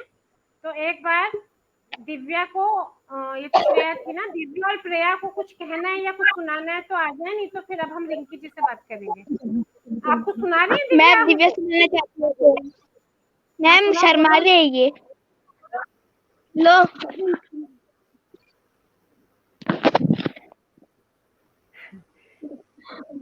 दिव्या मैडम बहुत पोएम दूर सुना है सकते हैं? आपसे। हाँ, सुनो सुनो सुनो। हम बहुत दूर हैं तुमसे, दुपट्टा मत डालो कान में, हमसे कोरोना नहीं फैलेगा तुमको। दुपट्टा बांध रही है। मैडम सुना रहे हैं। चाहा नहीं मैं सुरबा लाके गहनों में गूथा जाऊं, चाहा नहीं मैं प्रेमी माला में बिन प्यारी को ललचाऊं, चाहा नहीं मैं सम्राटों के सर पर चढ़ूं भाग्य पर इतराऊं, मुझे तोड़ लेना वनमाली, उस पद पर तुम देना फेंक, मातृभूमि पर शीश चढ़ाना जिस पर जाए वीर अनेक। चलो बहुत अच्छा। तो अभी दिव्या, श्रेया, प्रिया, आप सबको हमने माना कि आप चांदनी क्लब रोड पे आई हैं और हम आपका बहुत धन्यवाद करते हैं कि आपने अपनी हंसी और अपनी कविता से हमारे मंच को गुंजा दिया। अब हम बाकियों से बात करेंगे क्योंकि आप लोग फिर आप आपस में अपना जो भी आपकी एक्टिविटी आज की होती है वो करो, है ना? तो क्या कर रहे थे आप? क्या एक्टिविटी करोगे अब जाके? जी क्या एक्टिविटी करोगे अब जाके? मैम आवाज सही से नहीं आ रही। हाँ तो ठीक है, अब हम विदा लेते हैं, ठीक है? चलो नमस्कार आपको। अब हम औरों से बात करते हैं क्योंकि आप लोग की आवाज ठीक से हमें आ नहीं रही है। हाँ सूरज, आप अपनी बात पूरी कर लीजिए, फिर हम रिंकी जी से बात करेंगे। सूरज, सूरज बात कीजिए अपनी।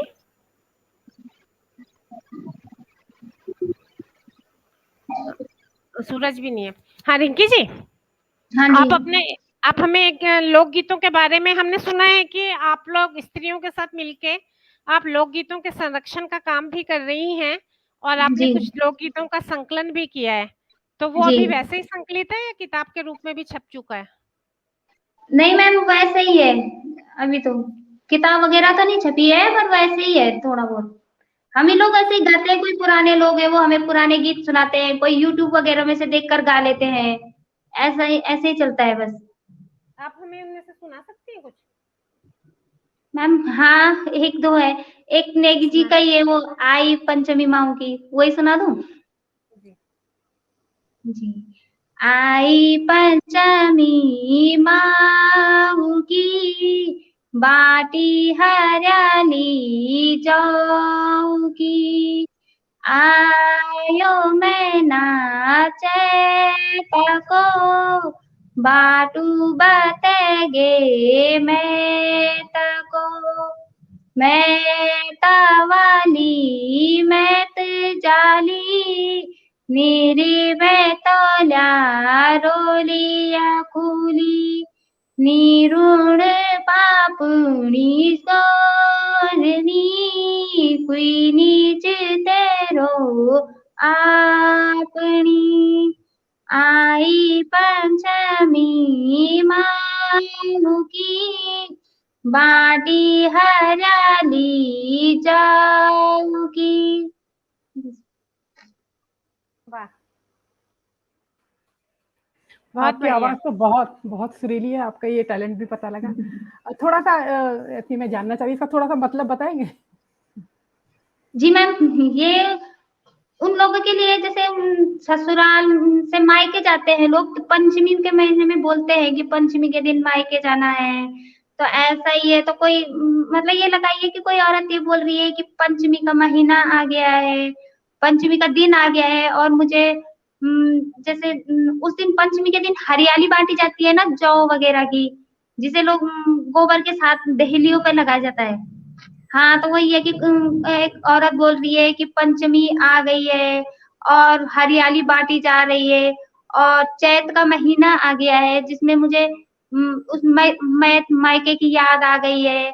और जिनके मायके वाले हैं वो लोग तो मायके जाएंगे, लेकिन जिनका मायके में कोई नहीं है वो कहाँ जाएगा। और तो ऐसे में दूसरी सहेली बोलती है कि रो मत और अपना दिल मत दुखा।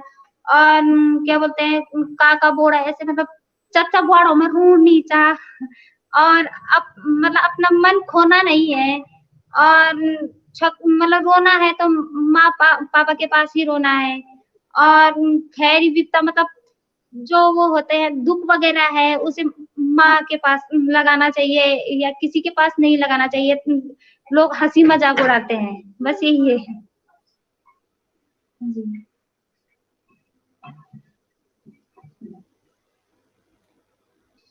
माइक मुझे लगा कुछ बोल रही है, माइक म्यूट है आपका। बड़े अच्छे से नहीं आपने अर्थ समझाया। आपको कितना आप सहमत हैं इससे कि अगर कोई दुख दर्द हो तो अपने पास ही रखना चाहिए, सिर्फ माँ को बोलना चाहिए? आप सहमत हैं इससे?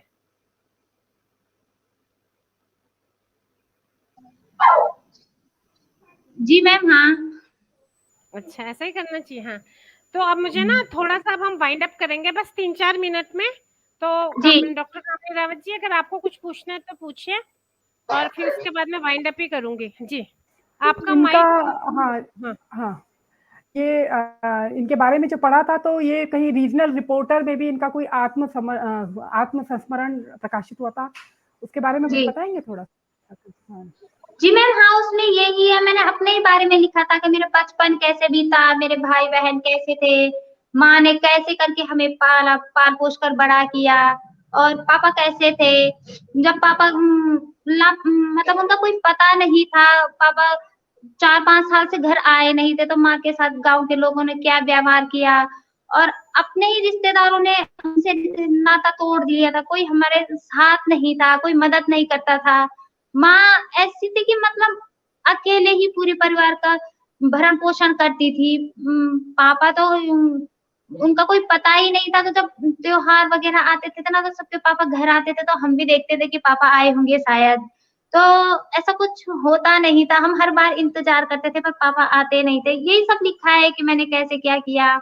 और शादी के बाद जब मैं यहाँ आई तो हमारी मायके में इतनी खेतियां तो है नहीं, लेकिन यहाँ बहुत खेती करनी पड़ती थी। यहाँ कई प्रकार की दालें, झंगोरा, कोदा, और क्या बोलते हैं उसको, ज्वार, बाजरा, मूंगफलियां वगैरह, ऐसी बहुत सारी खेती होती है। तो बहुत परेशानी उठानी पड़ती थी पहले, मैंने अब तो आदत हो गई है। यही सब लिखा है बस अपनी जिंदगी के बारे में कि मैं कैसी थी, क्या किया, माँ ने किस तरह हमारा भरण पोषण किया, भाई बहन कैसे थे, क्या करते थे, और आज आज कैसे हैं।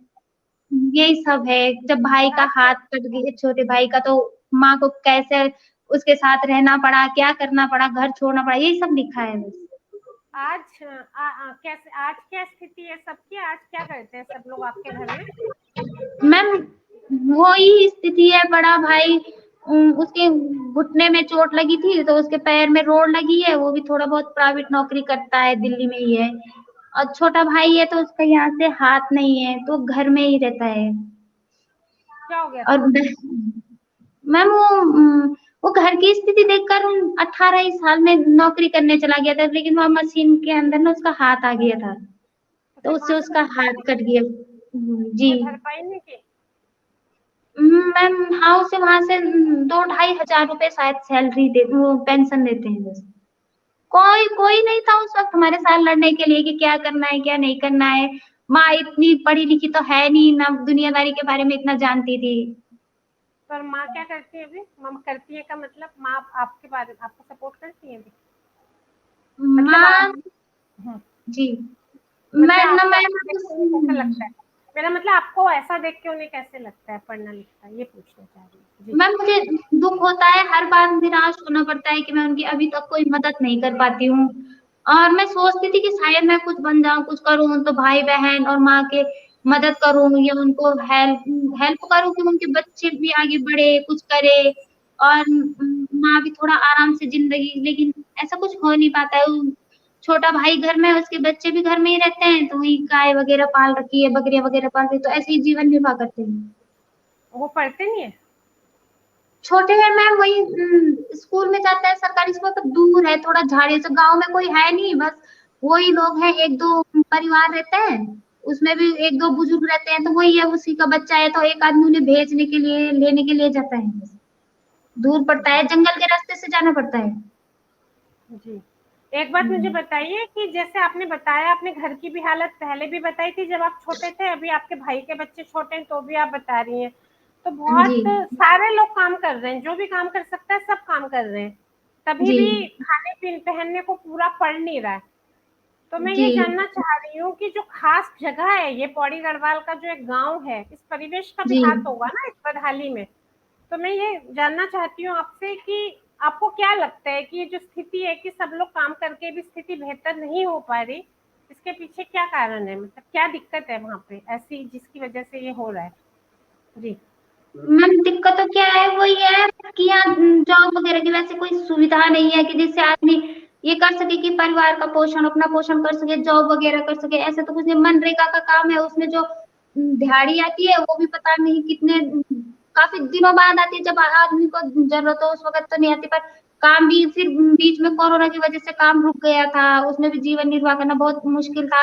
हाँ, सरकार की तरफ से जो गेहूं चावल मिलते थे, थोड़ा उससे बहुत मदद मिली कि उससे थोड़ा बहुत हो जाता था, पर फिर भी यहाँ इतनी सुविधा नहीं है, मुझे लगता है शायद जैसे शहरों में कोई कंपनियां खुली है, ऐसी गांव में भी खुलती, या कोई ऐसा होता कि दूध वगैरह, यहाँ लोग शहरों में तो ये है कि पता नहीं 50-60 रुपए किलो भी दूध है तो उसे लोग ले लेते हैं, यहाँ ऐसा नहीं है, लोग कहते हैं कि इतना महंगा दूध लगाने से तो अच्छा है हम एक गाय पाल ले, तो कोई डेयरी भी, दूध की डेयरी भी खोले तो कैसे खोले, इन सब में परेशानी होती है, जिससे आगे शायद इंसान, कोई भी आदमी या औरत वो आगे नहीं बढ़ पाती, बस। तो मतलब जो पहाड़ की कठिन भौगोलिक परिस्थिति है, या लोगों ने जो गांव छोड़ छोड़ के नीचे शहर में आ गए हैं, उससे भी प्रॉब्लम बढ़ी है ना? उससे भी प्रॉब्लम मैं क्या हुआ, मैं कट गई हूँ क्या भाभी जी? यहाँ दूर तक नहीं आ नहीं, सके जो। उनका ही प्रॉब्लम हुआ था। हाँ हाँ हाँ जी। हाँ, उनका वीडियो पॉज हो रहा है। हाँ हाँ ठीक है, अब हो जाएगी, है ना? तो कठिन भौगोलिक परिस्थितियों की भी दिक्कत है यहाँ पे, है ना? इसी वजह से भी जी हाँ जो पहाड़ थोड़े कटे रह जाते हैं, प्लेन से दूर हो जाते हैं हर चीज से, तो सुविधाओं में उस बात की भी दिक्कत आती है ना। तो जी आप क्या जी सोचती हैं कि आप 10 साल बाद कहाँ होंगी आप? आपको लगता है कि जितनी आप मेहनत कर रही हैं, बच्चे भी पढ़ रहे हैं, तो अगर आप सोच के देखें कि 10 साल बाद आप कहाँ होंगी, तो आप कहाँ सोच इमेजिन करती हैं कि क्या हो रहा होगा 10 साल बाद, आपकी कैसी जिंदगी होगी? मैम, जिंदगी तो जो भी हो, पर मैं ये चाहती हूँ कि मैं कोई भी जॉब करूँ या कुछ भी करूँ तो मैं यहाँ गढ़वाल में रहकर करूँ, गढ़वाल ना छोड़ूं, बस यही है। 10 साल बाद तो अभी क्या बता सकती हूँ कैसी स्थिति होगी, क्या होगी, क्योंकि अभी जिस तरह से मुझे हर जगह पे हार ही मिलती है, तो उस तरह से मुझे लगता नहीं कि आगे कुछ हो पाएगा, पर फिर भी मैं कोशिश करूंगी कि मैं कुछ कर सकूं, पर 10 साल के बाद शायद सोचती हूँ कि जिंदगी बेहतर ही हो, हम मेरी, मेरे फैमिली की, मेरे भाई बहनों की, सबकी, बस यही सोचती हूँ, और तो। आपको हार कहाँ मिली है? बच्चा आपका 12th में पढ़ रहा है, हॉस्टल रह के कंप्यूटर आपने सीखना चाहा, आपने सीख लिया। आप इतनी जी कठिन कठिन पत्रिकाएं होती हैं, उसको आप पढ़ पाती हैं। बीकॉम आपका क्लियर हो गया, स्वस्थ सुंदर 2 जी बच्चे, उनको पैदा किया, बड़ा किया, पढ़ा रही हैं। किस चीज में हार गई आप? मैम, वैसे आप तो है, बिल्कुल भी पर नहीं हारी हैं। आर्थिक स्थिति में आप हार बहुतों के लिए चुकी हूँ। आप बहुतों के लिए राह बना रही हैं, बहुतों के लिए प्रेरणा का स्रोत हैं। आप बिल्कुल भी नहीं आ रही हैं। आप बहुत अपने अपनी जिंदगी में बहुत सफल हैं। आप नहीं, पर वो बहुतों के लिए बोलना राह चाहती, दिखा रही हैं। हाँ, पर उनकी बात पूरी होने देते हैं। वो कह रही है आर्थिक स्थिति में हारी हूँ। जी, बात पूरी कीजिए आप, वो भी जी, इम्पोर्टेंट मैं है। वहाँ यही बोल रही थी, आर्थिक स्थिति में हारी हूँ, क्योंकि आजकल जहाँ भी जाओ, कुछ चीज में भी, हर छोटी बड़ी चीज में जरूरत पड़ती है। अगर आज मेरे पास पैसा होता तो शायद मेरे भाई बहनों की जिंदगी भी बहुत अच्छी होती, माँ को भी इतना नहीं झेलना पड़ता, मेरे बच्चे। खैर, लड़के के लिए तो हम करते हैं, लड़की भी प्राइवेट में पढ़ती है, पर 1-2 साल से डॉक्टर अरुण कुक्षाल जी मदद करते हैं, उनकी वजह से थोड़ा हम आगे पढ़ा पा रहे हैं या कर पा रहे हैं कुछ भी। वो ड्रेस वगैरह, किताब और यहाँ तक कि फीस वगैरह भर देते हैं, तो उसी वजह से हम थोड़ा बहुत कर पा रहे हैं, वरना ये इसी जगह पे बस आर्थिक स्थिति में पीछे रह गए। हाँ, आप ना अपना जज्बा पढ़ने लिखने का और आगे बढ़ने का बनाए रखो। हारा हुआ तो बिल्कुल जी महसूस मत करो। आप वो दूरी देखिए कि आप जितनी चल के आए हैं, और जो जी आपके आपके और बच्चों के पढ़ने लिखने में बाधाएं आएंगी, उसके लिए तो फिर चामी क्लब भी है, विदुष बैटन जी भी है, तो ध्यान रहेगा सबका कि कम से कम ऐसी चीजों में दिक्कत ना आए कि आप पढ़ना चाहते हैं और संसाधनों की कमी है ना। तो उसके लिए जी मैम। विदुष बैटन भी उसका सहयोग करेगा। और आप क्या जी संदेश देना चाहेंगे युवाओं को? आज के युवा को क्या संदेश देना चाहेंगी आप? पहले इससे पहले संदेश से पहले मैं ये जानना चाहती हूँ कि आपने कहा कि मैं किसी भी स्थिति में पहाड़ नहीं छोड़ना चाहती, तो मैं उसका जी रीजन मैम। जानना चाहूंगी और ये जानना चाहूंगी कि अगर आपकी नौकरी बाहर लगती है तो आप क्या करेंगी? मैम अगर नौकरी बाहर लगती है अच्छी सैलरी में, शायद मजबूरी में करना पड़े, लेकिन अगर तब तक मेरा बेटा जॉब करने लगे तो मैं नहीं करूंगी बाहर जॉब। मुझे गढ़वाल में ही पसंद है, क्योंकि हम लोग ना खुली हवा खुली जगह में रहना सीख चुके हैं। तो मैं गई थी एक आध बार दिल्ली में, तो मैं हफ्ते दिन से ज्यादा नहीं रह सकी। वहां अंदर ही अंदर ना एक घुटन सी महसूस होती है, वो शोर शराबा कहीं शांति से नहीं मिलती।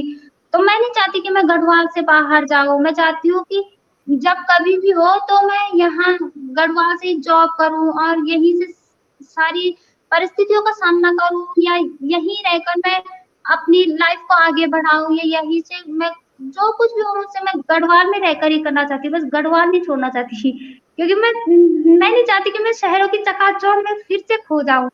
शहर फिर जाने से? के बाद तो हाँ मैं फिर से हुआ ना, एक बार बचपन में खो तो गई थी, फिर वहां से अगर घर नहीं आते तो हो वहीं रहना पड़ता। तो कैसे वहाँ खो गए थे? जिंदगी ऐसी थी। जी मैम। बचपन में कैसे खो गई थी?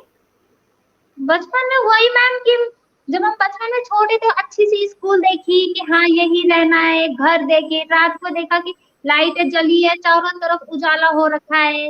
वहाँ बचपन में ऐसा था कि हाँ जिंदगी ऐसी ही चलती है शायद। जब हम गाँव में आए तो मैंने देखा चारों तरफ खुला है।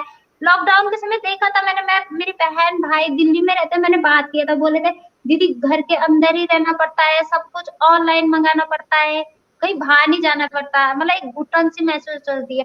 मैंने सोचा इससे तो अच्छा गांव में बढ़िया है, अगर बीमारी भी है कुछ भी है तो ये तो है कि हम खुली हवा में है, ताजी हवा ले रहे हैं, और कहीं भी मन हो घूमने के लिए जा रहे हैं। तो हमें मतलब हमारी जिंदगी वैसी हो गई कि हमें खुले में जीने की आदत हो गई है। अब ऐसे बंद कमरों में नहीं रह पाते हम लोग। बच्चों, हम युवाओं के लिए संदेश लेंगे आपसे। उससे पहले आप हमें एक बार ये बता दो कि आपको आज की डेट में पहाड़ में जो जहाँ आप रह रही हैं, वहाँ क्या जी समस्या नजर आती है, कि वहाँ क्या प्रॉब्लम है? कुछ प्रॉब्लम है जो इन दिनों आप नजर आ रही हो आपको? मैम प्रॉब्लम तो बस वही है कि यहाँ मतलब औरतें हों या जवान हो, लड़के भी काफी कोर्स वगैरह कर चुके हैं, पढ़ लिख चुके हैं, बस यही है कि जॉब वगैरह नहीं है। अगर काफी लड़कियां ऐसी भी हैं कि औरतें ऐसी हैं जो जितनी भी पढ़ी हो लेकिन वो चाहती है कि थोड़ा बहुत वो भी घर का खर्चा उठाए। तो यहाँ ऐसी नई स्थिति है कि कोई औरत जॉब भी करना चाहे तो नहीं है। मैं चाहती हूँ कि जैसे कंपनियां वगैरह, छोटी मोटी कंपनियां, या उन्हें कोई छोटा सा काम वगैरह मिल जाए। समूह वगैरह खुले थे, पर उसमें भी यही था कि खेती से संबंधित था कि हाँ आप खेती कीजिए, खेती से जो अन्न होगा हम लोग ले जाएंगे। लेकिन खेती होती नहीं है, क्योंकि आसपास के सभी जगह के लोगों ने खेतियां छोड़ दी है, तो जितने भी जंगली जानवर है वो सब यहाँ आते हैं। लोग क्या करते हैं कि रातों को यहाँ लावारिस गोर वगैरह को यहाँ छोड़ देते हैं, क्योंकि यहाँ खेती होती है तो वो गाय वगैरह यही रह जाती है, यहाँ से जाती नहीं है, क्योंकि उन्हें यहाँ सब कुछ मिल जाता है।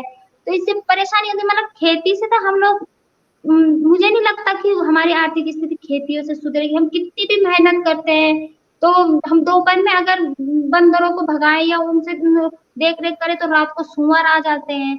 अब कभी सुअर को भगाने के लिए रात में जाओ तो कभी जब वो क्या बोलते हैं लावारिस गाय वगैरह आ जाती है, तो हम मतलब परेशान हो जाते हैं चारों तरफ से। तो यही है कि बस मैं चाहती हूँ कि कोई ऐसा काम खुले कि जिससे हम लोग अपने आर्थिक स्थिति भी सुधार सके, गांव में रहकर गांव का काम भी कर सके, जितना हो सके खेती वगैरह भी कर सके, और एक जॉब वगैरह भी हो सके, जिससे हमसे हमें ये लगे कि हाँ हम जॉब भी कर रहे हैं और घर का काम भी कर रहे हैं, दोनों काम हो सके।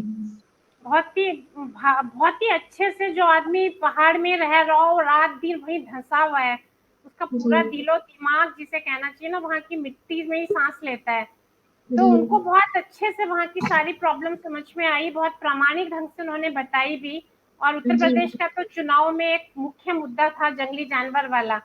तो देखा आपने कि पहले ही पहाड़ में इतना मुश्किल है खेती करना, ऊपर से ज्यादातर लोग नीचे चले जाते हैं तो वो छोड़ देते हैं, तो उसकी वजह से वो जो जमीन है वो और भी जानवरों को भगाना मुश्किल हो जाता है अगर आसपास के लोग खेती नहीं कर रहे हैं तो। और इस प्रॉब्लम के बाद भी उस आबादी में जो जज्बा है कुछ करने का, वो सबने सुना होगा। बहुत से लोग कई बार कहते हैं कि हम पहाड़ के लिए या कहीं कुछ करना चाहते हैं, तो मुझे लगता है कि इस प्रॉब्लम के जरिए भी, इस प्रोग्राम के जरिए हम चाहते हैं कि इनकी प्रॉब्लम बहुत अच्छे से जाए और ये समझ सकती है कोई संस्था की वहाँ क्या करने की जरूरत है। इतना सारा मैन पावर, इतना ह्यूमन रिसोर्स कुछ करने के जज्बे से भरा हुआ है। खेती करनी दिन प्रतिदिन दूभर होती जा रही है, जानवरों की समस्या का समाधान नहीं है और कोई और काम वो कर नहीं सकते। जो भी करो तो उसमें आर्थिक स्थिति लोगों की बेहतर नहीं है, तो पैसा नहीं मिलता है दूध या किसी चीज का। तो इसका मतलब है कि अगर किसी तरह उस श्रम को, उस ह्यूमन रिसोर्स को काम करें तो कोई बेहतरी की उम्मीद की जा सकती है। तो हमें लगता है कि हम आगे शायद इस प्रोग्राम के जरिए या वैसे भी प्रॉब्लम समझने की, या कोई है जिसके पास समाधान है तो हम बीच में कड़ी बनने की एक हमारी कोशिश रहेगी कि हम किसी तरह बन पाए। तो आप युवाओं के संदेश दीजिए, अगर आपके लिए कोई संदेश हो युवाओं को देने के लिए तो। और कामनी रावत जी से मैं चाहूंगी कि उसके बाद अगर उन्हें कुछ पूछना है या बोलना है तो वो बोले। मैम, युवाओं को संदेश यही दूंगी कि बस वो लोग किसी भी परिस्थिति में हो तो आगे हार ना माने, और औरतें कुछ भी करना चाहे तो ये ठान ले कि हाँ मुझे ये करना है, वो तभी आगे बढ़ पाएंगी। और अगर मेरी आर्थिक स्थिति सुधरती है तो मैं चाहती हूँ कि मैं औरतों को सेल्फ, मतलब उन्हें ये सिखाऊं कि कैसे वो अपनी मदद करे, क्योंकि आजकल बहुत देखा जाता है कि औरतों के साथ बहुत अत्याचार होता है, या वो बस वगैरह में बैठी है या किसी गाड़ी वगैरह में है तो उनके साथ छेड़छाड़ होता है। तो मैं ये कहना चाहूंगी कि वो लड़कियां ये सोचकर ना डरे कि इस गाड़ी में मेरी जान पहचान वाले बैठे हैं, मैं यहाँ पर लड़के को कैसे जवाब दूं या कैसे इन चीजों से डरना नहीं है, उन्हें वहीं पे जवाब देना है। और उन्हें मैं चाहती हूँ कि अगर मेरी आर्थिक स्थिति सुधरे तो मैं उन्हें इन सब चीजों से लड़ना सिखाऊं, उन्हें जूडो कराटे वगैरह सिखाओ जिससे वो अपनी मदद कर सके और इन चीजों से आगे निकल सके। बस यही है। हाँ, बात बढ़ाओ आगे जी। हाँ रिंकी जी, आपने बहुत ही अच्छी अच्छी बातें कही हैं। आपने बहुत बारीकी से हमें गढ़वाल के जीवन से रूबरू कराया। आपने खुद भी उस संवेदनशीलता से, बहुत से लोग रहते हैं, बहुत से लोग जीवन जीते हैं, लेकिन हर कोई जो है इतनी संवेदनशीलता से इन बातों को महसूस नहीं कर पाता है। आपने वो सब महसूस किया, वो प्रॉब्लम्स को समझा। आपने कहा जा सकता है कि आपने अपने लिए, अपने जज्बे से, अपने साहस से, अपनी सकारात्मक सोच से आपने रास्ता बनाया है। और आपके साथ जो है ये कारवां जो है, हम उम्मीद करते हैं कि आपके साथ कारवां जुड़ता चले और बड़ा होता चले। और आपके इसी जज्बे के लिए, आपकी इसी साहस के लिए विदुष बैटन की तरफ से आपको बहुत बहुत शुभकामनाएं। और आप जल्द ही आत्मनिर्भर भी होंगी और आप अपने आसपास या के प्रेरणा का स्रोत तो ही है ही, और आगे भी जो है आप इसी लॉ को जलाए रखेंगी। ये हमारी उम्मीद भी है और आपके विदुष बैटन की तरफ से आपके लिए शुभकामनाएं भी हैं। दरअसल तो आत्मनिर्भर वो अभी भी हैं, लेकिन फिर भी हम ये कह रहे हैं कि आप बहुत जल्दी आत्मनिर्भर होएंगे। ये हम इसलिए कह रहे हैं क्योंकि आपने अपना आत्म बहुत बड़ा बना लिया है। आपके सेल्फ में आपका पूरा परिवार है, आपके भाई का परिवार है, आपकी माँ लोग हैं, आपके चामी टीनेजर्स क्लब के बच्चे हैं, वो औरतें हैं जो चाहती हैं कि घर में कमाई में सहयोग करें पर नहीं कर पा रहे हैं।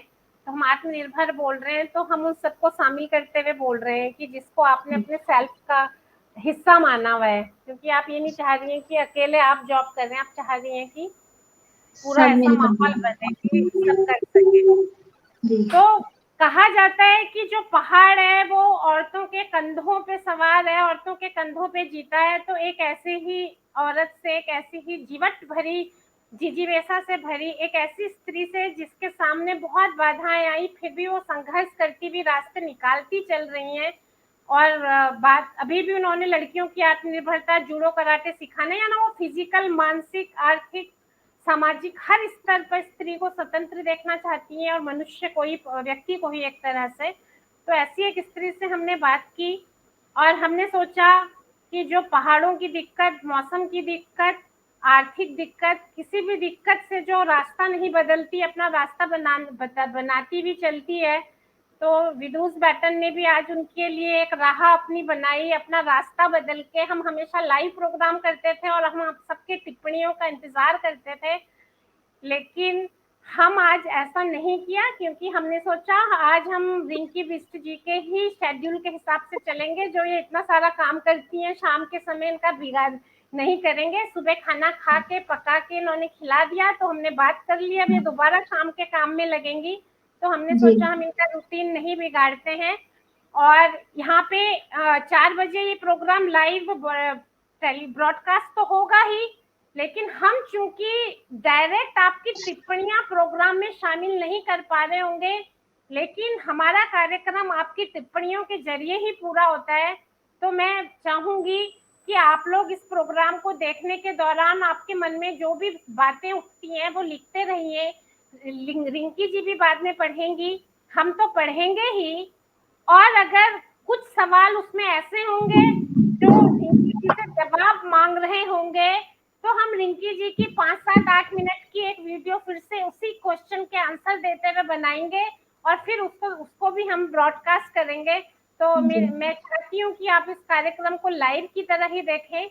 जो विदुष बैटन परिवार से जुड़े हुए ऑडियंस हैं, और जो रिंकी बिष्ट की तरफ से भी बहुत सारे लोग ने जिज्ञासा जाहिर की थी इस कार्यक्रम को देखने की, तो उस दौरान आपकी विदुष बैटन या रिंकी बिष्ट जी या चामी क्लब से, चामी टीनेजर्स क्लब के लिए जो भी भावनाएं उठती हैं, आप कृपया हमसे शेयर करें।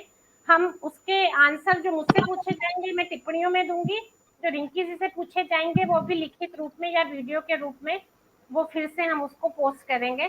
तो मेरी इच्छा है कि आप करें। बहुत बहुत धन्यवाद जो भी लोग सब प्रोग्राम देख रहे हैं। रिंकी जी, आपने अपने बिजी शेड्यूल से समय निकाला, इसके लिए बहुत धन्यवाद आपका।